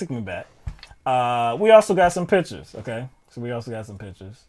So, of course, you know, Velma, Daphne on the right. And, you know, we got this other picture right here. Of course, it's a kind of like a crossover event. Had Batman with them. I don't know what time frame this is. It looks maybe it's a little bit more uploaded. I mean, well, more updated. Maybe this wasn't like the 80s or so. I don't know. But yeah. I mean, like they were both very. Velma was kind of. She was the smartest, I think. Yeah, I think that Daphne was smart. She wasn't dumb though. They were both smart. Yeah. But Velma was like considered like the nerdy nerd. Yeah, she was. Daphne, what was like her kind of quality that was like kind of had her stand out? Daphne she could fight. I do like that though. Yeah, that was very attractive. But I'm pretty much torn. Yeah. Like Velma was more the kind of scared kind of. Yeah, and see that's the thing. That's the thing that kind of throws me off. Right. Is like. She was kind of like, they were opposites. Like, everybody played off each other's weaknesses and strengths. And so, she was kind of the skittish one, and I'm not about the skittishness. And I was like, I can't, I'm not about the skittishness. But at the same time, And who said it? I think was it L Train that said it? Oh, she's thick. Velma's thick, yo. So just saying. Obviously, you can see from the picture. I might have to. Yes, Velma is portrayed as having a little bit more meat. I ain't know what I'm saying. little bit more thickness. Equal opportunity, but I'm just little saying. bit more I'm just siding with the thickness. I'm not as skinny, as Daphne was. And I know it's kind of weird as a cartoon, but Velma had a little bit, more color to her. That's true. We're talking about cartoon here. That's true. She had a little more color. Not much. Not much. Still, I understand what you're saying. You feel me? I understand what you're saying. I'm saying we're trying to judge between just two here. Yeah. They both all right. Yeah. They're both all right. It's tough. I just can't deal with the skittishness though. It's probably like what type of mood I'm in. That's which one I choose. But if I wanted to like roll with somebody on a constant basis, it would probably be Daphne. It'd be Daphne. Okay. All right. On a consistent basis. On a consistent basis. But I'm still like, man, I'm still thinking about that thickness though. You know what I mean? Damn. So all right. So with me, it's between the two. Like honestly, I like them taller. Honestly, I like taller women. Straight up. I like women that have longer hair as well. Straight up. Really? Yeah, shorter hair is not. It's not. Really? Yeah. Really? Yes. You know what? Let me think back. Yes. You know what? Longer hair. Yeah, man. that is right. Yeah, that is right. See, it never mattered to me. Like, there's different. It's cute for a minute. See, here's the thing. Like, to me, it's it's like there's always, like, no matter what feature they have, it's always going to be something attractive about it. For me, no doubt, yeah. Like there's like, for instance, like I think it matters how you meet them. How you meet them too. But if a chick has short hair, I'm always like, this may sound weird, but like the neck area. Right. I'm like, oh snap, like the neck area is very attractive to me. Yeah, you can neck. So when the hair is short, I can see her neck. That. Yeah, I get you know what I'm saying. But like, I think for me, now if I met somebody that had short hair at the time, and I was attracted to them with short hair, then it would never be a problem. But it's not like you'd be like short hair. No. Nah, it's not even gonna be like that. But I think like I said, particular preference. Yeah, I think I like longer hair. Also, gotta pay attention to the lips. Yeah, and you gotta have some. Velma has no lips. Yeah, I know. No lips. Yeah, Daphne. So like you're talking about. See, that's what I'm saying. So you gotta talk about like kissing at that point. I've had my share of both. Okay. Yeah. I've had my share of both. I've had, I've kissed women with like two very full lips. Two very full lips. I've kissed women with. I thought you meant TOO, like too much. No, because you'll see where I'm going. Because sometimes it's not like always the same. Sometimes Ma's got a bottom lip and no top lip at all. You're like, where's your top lip, girl? But you kiss, you're fine. Right. Sometimes they got a bigger upper lip than a bottom lip. So I've had them both. But yeah, the lips. I mean, that's something. That's something. Like you said, the overall body type is something. Velma, like I said, she has a little bit more, a little bit wider in the legs, and I like that. But yeah, ultimately, I think it would be Daphne. I think for me, like you said, the skittishness, Daphne can handle herself. The lips, the hair, the height for me. Yeah, I think I picked that. I thought you were gonna go with Velma. I really did thought you were gonna go with Velma. No, because I was just talking about that one thing that's kind of like keeping me trained. Right. But yeah, at the end of the day, is that one thing enough? Yeah. So Smitty, that's your answer. I don't know if Smitty's in here. Smitty, I did see him comment, so he's here. Okay. So, are you happy with the answer, Smitty? Yeah, Matter of fact, what's your answer? Yeah, because he didn't let us know. No. Yeah, I see all these comments. I think Jordan said obviously it's Velma. I think Velma's the clear choice. That's what Jordan thinks. Show the first pick again. Like Velma looks stoned. Does she look stoned? And she does. Oh, she does. She does look stoned. But that was just the screen cap. But you see, that's what the kind of the overarching narrative about that group was. Yeah, that's true. Stoners. So they were stoners. Yeah. Shayna says short hair is sassy as fuck. Okay. I can see It that. could be. Yeah. I can see that. Shayna's that have broad taste, but a soft spot for more nerdish look. Okay. See, that's the thing. I could understand that too, but then we're taking all the other things into you got account. everything, man. Just everything. So it ain't like we're just saying like Velma. Hell no. Yeah, that's true. not definitely what we're saying. We have to choose. We have to choose. Can't have both, unless. Just saying. I'm just saying, man. I don't. Anybody ever dream about Lucy from Peanuts? No. Honestly, I can't. Because she's always portrayed as a little girl. Yeah, that's true. She's always portrayed as a little girl, so it's never really. So I remember as a kid liking Jessica Rabbit. Oh, dog. Yo. Okay, Yo. I mean, come on, man. Yo. It was Jessica Rabbit. Yo, there's a picture of me. There's a picture of me. My parents still have it. It's not in my possession. It's in the little picture box or whatever. Yeah. We went to Disney World. Yeah. Went to Disney World when I was 10 years old. It was around the time of my birthday. It was like a week after my birthday. So I'm just like, I rule the world. It's my birthday, son. Right. So we went to Disney World. And so we went to all the different areas or whatever. I don't think we went to all of them, like Universal Studios and whatnot. And, you walk into like the place where they have like the cutouts of some of the characters. And about that time, Roger Rabbit was like, that was hot at that point. So they had all the cardboard cutouts, and people were like taking pictures. Boy, I saw Jessica Rabbit, and I was like, "It's my time. This is my time." And and I'm 10 years old, and this cardboard cutout has got to be like 5 feet high, 5.5 feet high. I'm 10 years old, so I'm probably like 5 foot. Right there. So she's a little bit taller than me. So, it was eye level. It was eye level, right?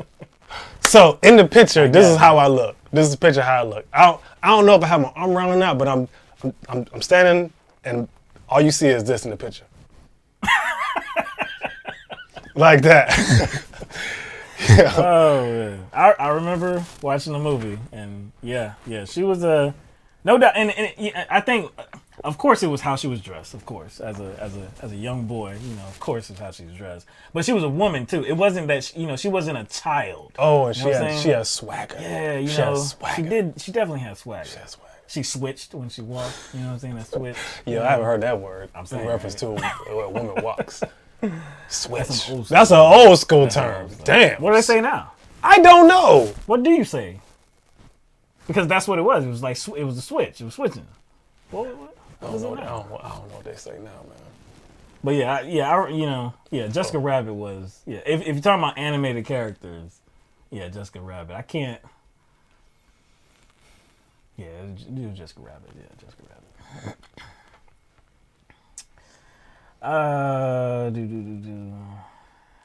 I watched Roger Rabbit on acid. Okay. Oh Lord. Okay. All right. Okay. That was a hell of a time. It had to be a hell of a time because that shit was crazy without acid. So, damn, you must have thought the mugs was actually real. Anyway, all right. So let's get to the super chat. Gear Randon, familiar name. Thank you very much, Gear Randon, for consistently supporting the show. Subversively Surreal. Love you guys. Thank you very much. Twice Subversively Surreal. Thank you very much. And Ben Out Front, who did not use any oranges. No emojis. No clowns. No clowns. No oranges. I think he, like, the Obama stuff kind of took him over. Yeah. I think he had to say something about that. Obama, if you use the wrong verb, you're not woke. You're not woke.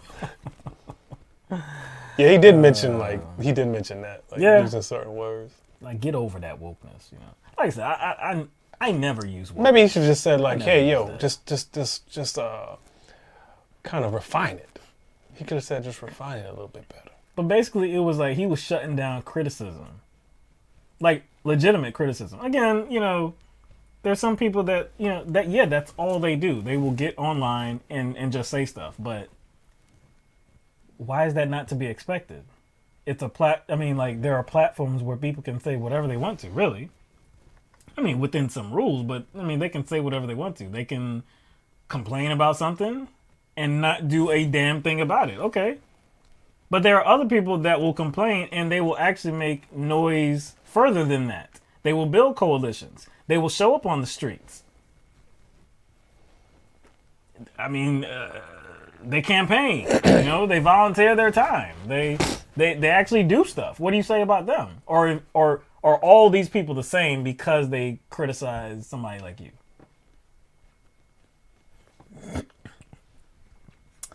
All right, so I know y'all spent. Well, we do appreciate everybody spending their Halloween with us. I don't know where everybody is at. Yeah, I know. But, and I don't know what time it is wherever you are at, because some of y'all could be on the West Coast, so it would only be like what, not 7 o'clock, around 7 o'clock. Here is about 10, just after 10:20 or so. So, you know, we hope that you did have a good Thanksgiving. I mean, a good Halloween. So you had getting ahead of yourself. Yeah, I'm already getting. I mean, it's right around the corner. It's right around the corner. Like a month away.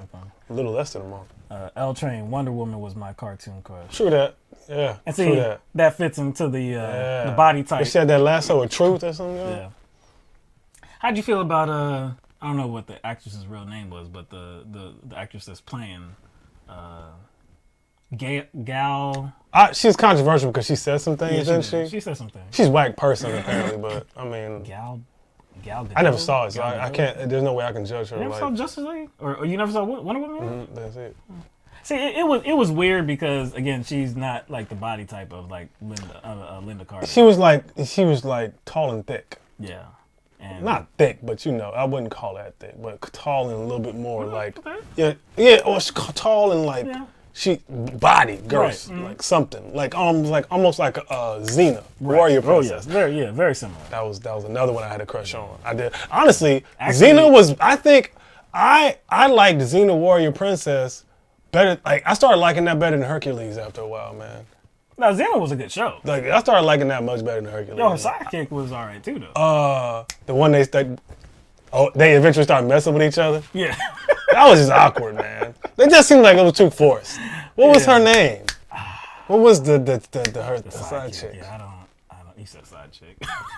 Well, she ended up being the side chick. Somebody in here knows. I can't remember. But yeah, she it's on the tip of my She was tongue, shorter, man. but she had like that similar body type too. But yeah, Gal Gadot, she's tall, but she's very skinny. Cause I remember that because she's in the she was in the Fast and Furious franchise. Oh, I remember when she was in there. I mean, she was very skinny. no doubt, she died. No doubt. They killed her off, but she was mad skinny. But whatever. I mean, she played it well though. She played it well. Whatever. And then Kevin Sorbo turned out to be like real whack in real life too. That's why you don't want to ever attach yourself to like any of these entertainment figures because you kind of attach yourself to the character and not the person.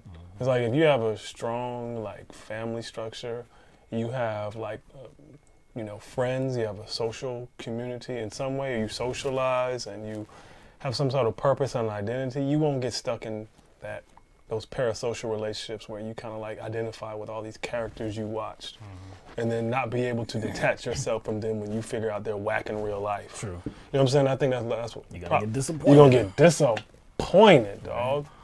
Like what's the show? I know this is kind of corny, but I don't know how I fell into watching this show. It actually wasn't because of Jessica Biel. It was Seventh Heaven. Oh, I watched that for a while. I don't know how. I don't know how I got sucked in. I have no clue to this day. Corny, man. But I started watching Seventh Heaven. And I hated everybody on that show. Everybody was so whack. Even Jessica Biel character got on my nerves. Yeah, I know. And then they tried to like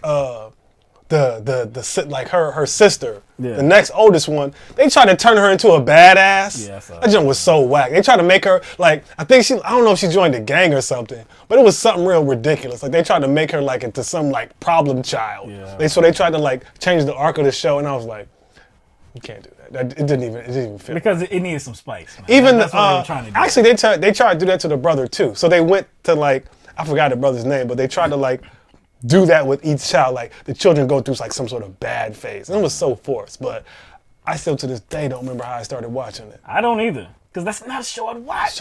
Seventh Heaven, when I see your smiling faces. I'm like, whoa. Boy, I don't remember the theme songs.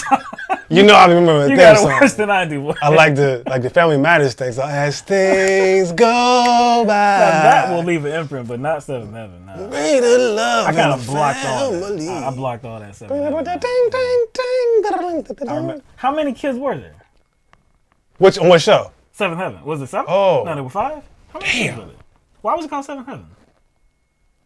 They had that many? I remember they had a baby in the show. Yeah, that's right. I can't remember now. And then that dude, the dude that played the father, he got like, was the molestation stuff. Yeah, I remember that. He got caught up in the role, man. Yep. Jennifer Biel took off from that role, though. Jennifer Biel took off in that role. I did have a little crush on Jennifer Biel. Jessica Biel. Jessica Biel. That's Jessica. I did have a little crush on her. Well, she improved her body. And she was in some, superhero movies too. So superhero? Not superhero, but the action movies. Sorry, I said super. I guess she was in some action movies. I guess. So. Wasn't she in Blade? Yeah, that's right. She was the in third Blade. one. She was in Blade. She was in the third one. Yeah, that's true. All right, let's leave that. Okay, yeah, 7 members of the family, 5 kids, 2 parents. Okay, all right.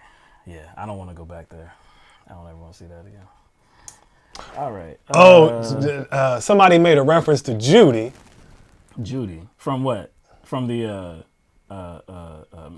Jetsons? No, go down. She says somebody said one daughter magically disappeared and they never even.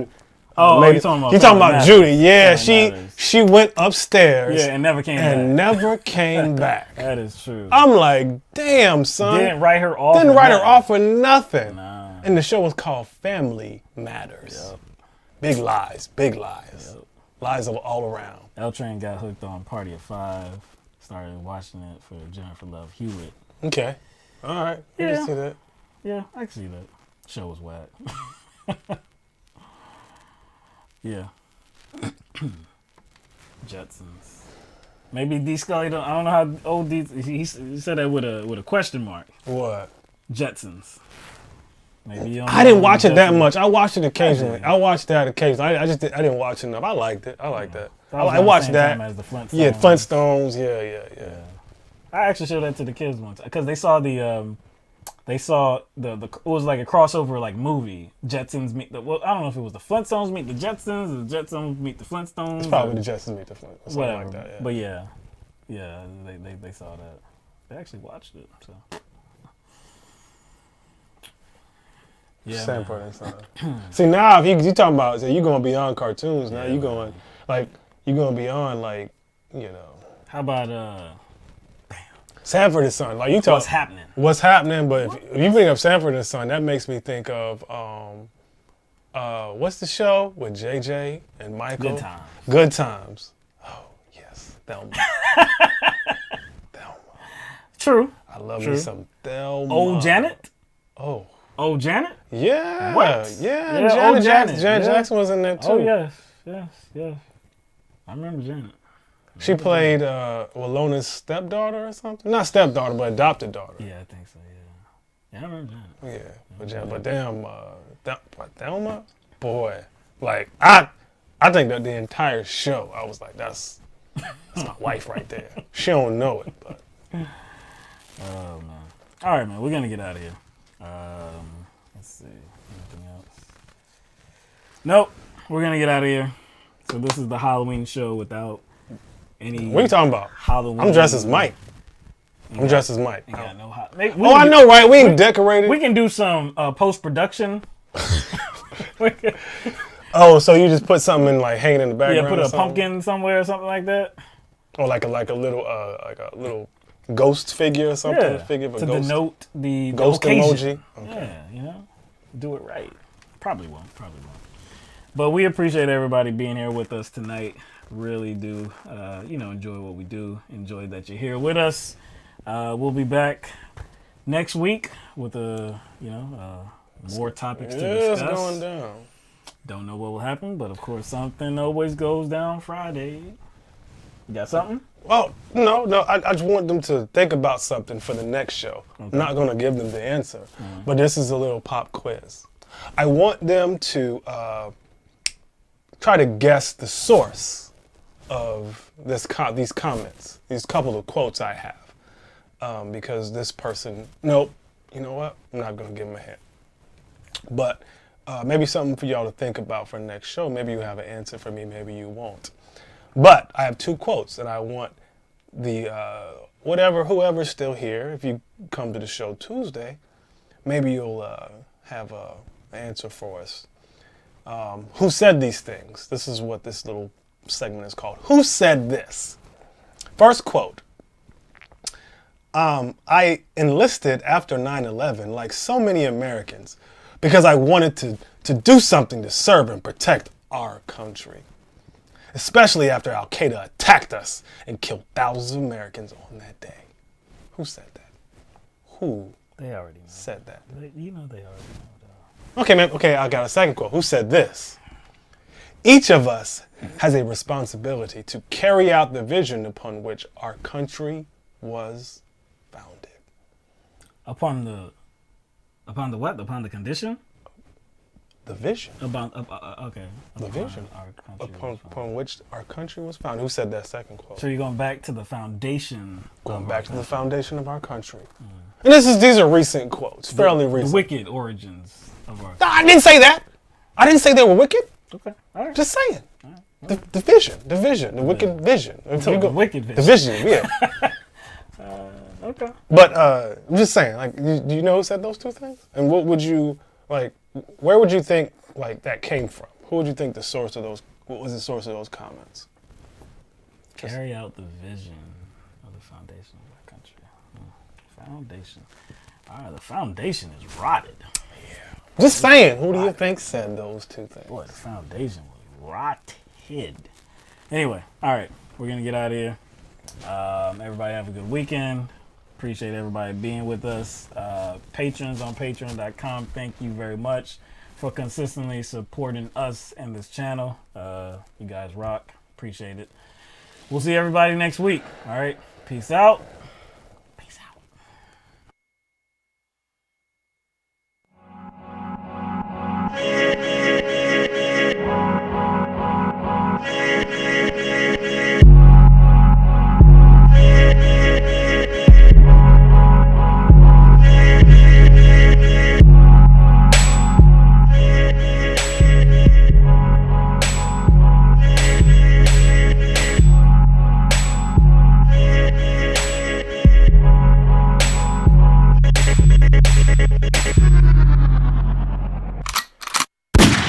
Damn, son.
Switch. Nigga.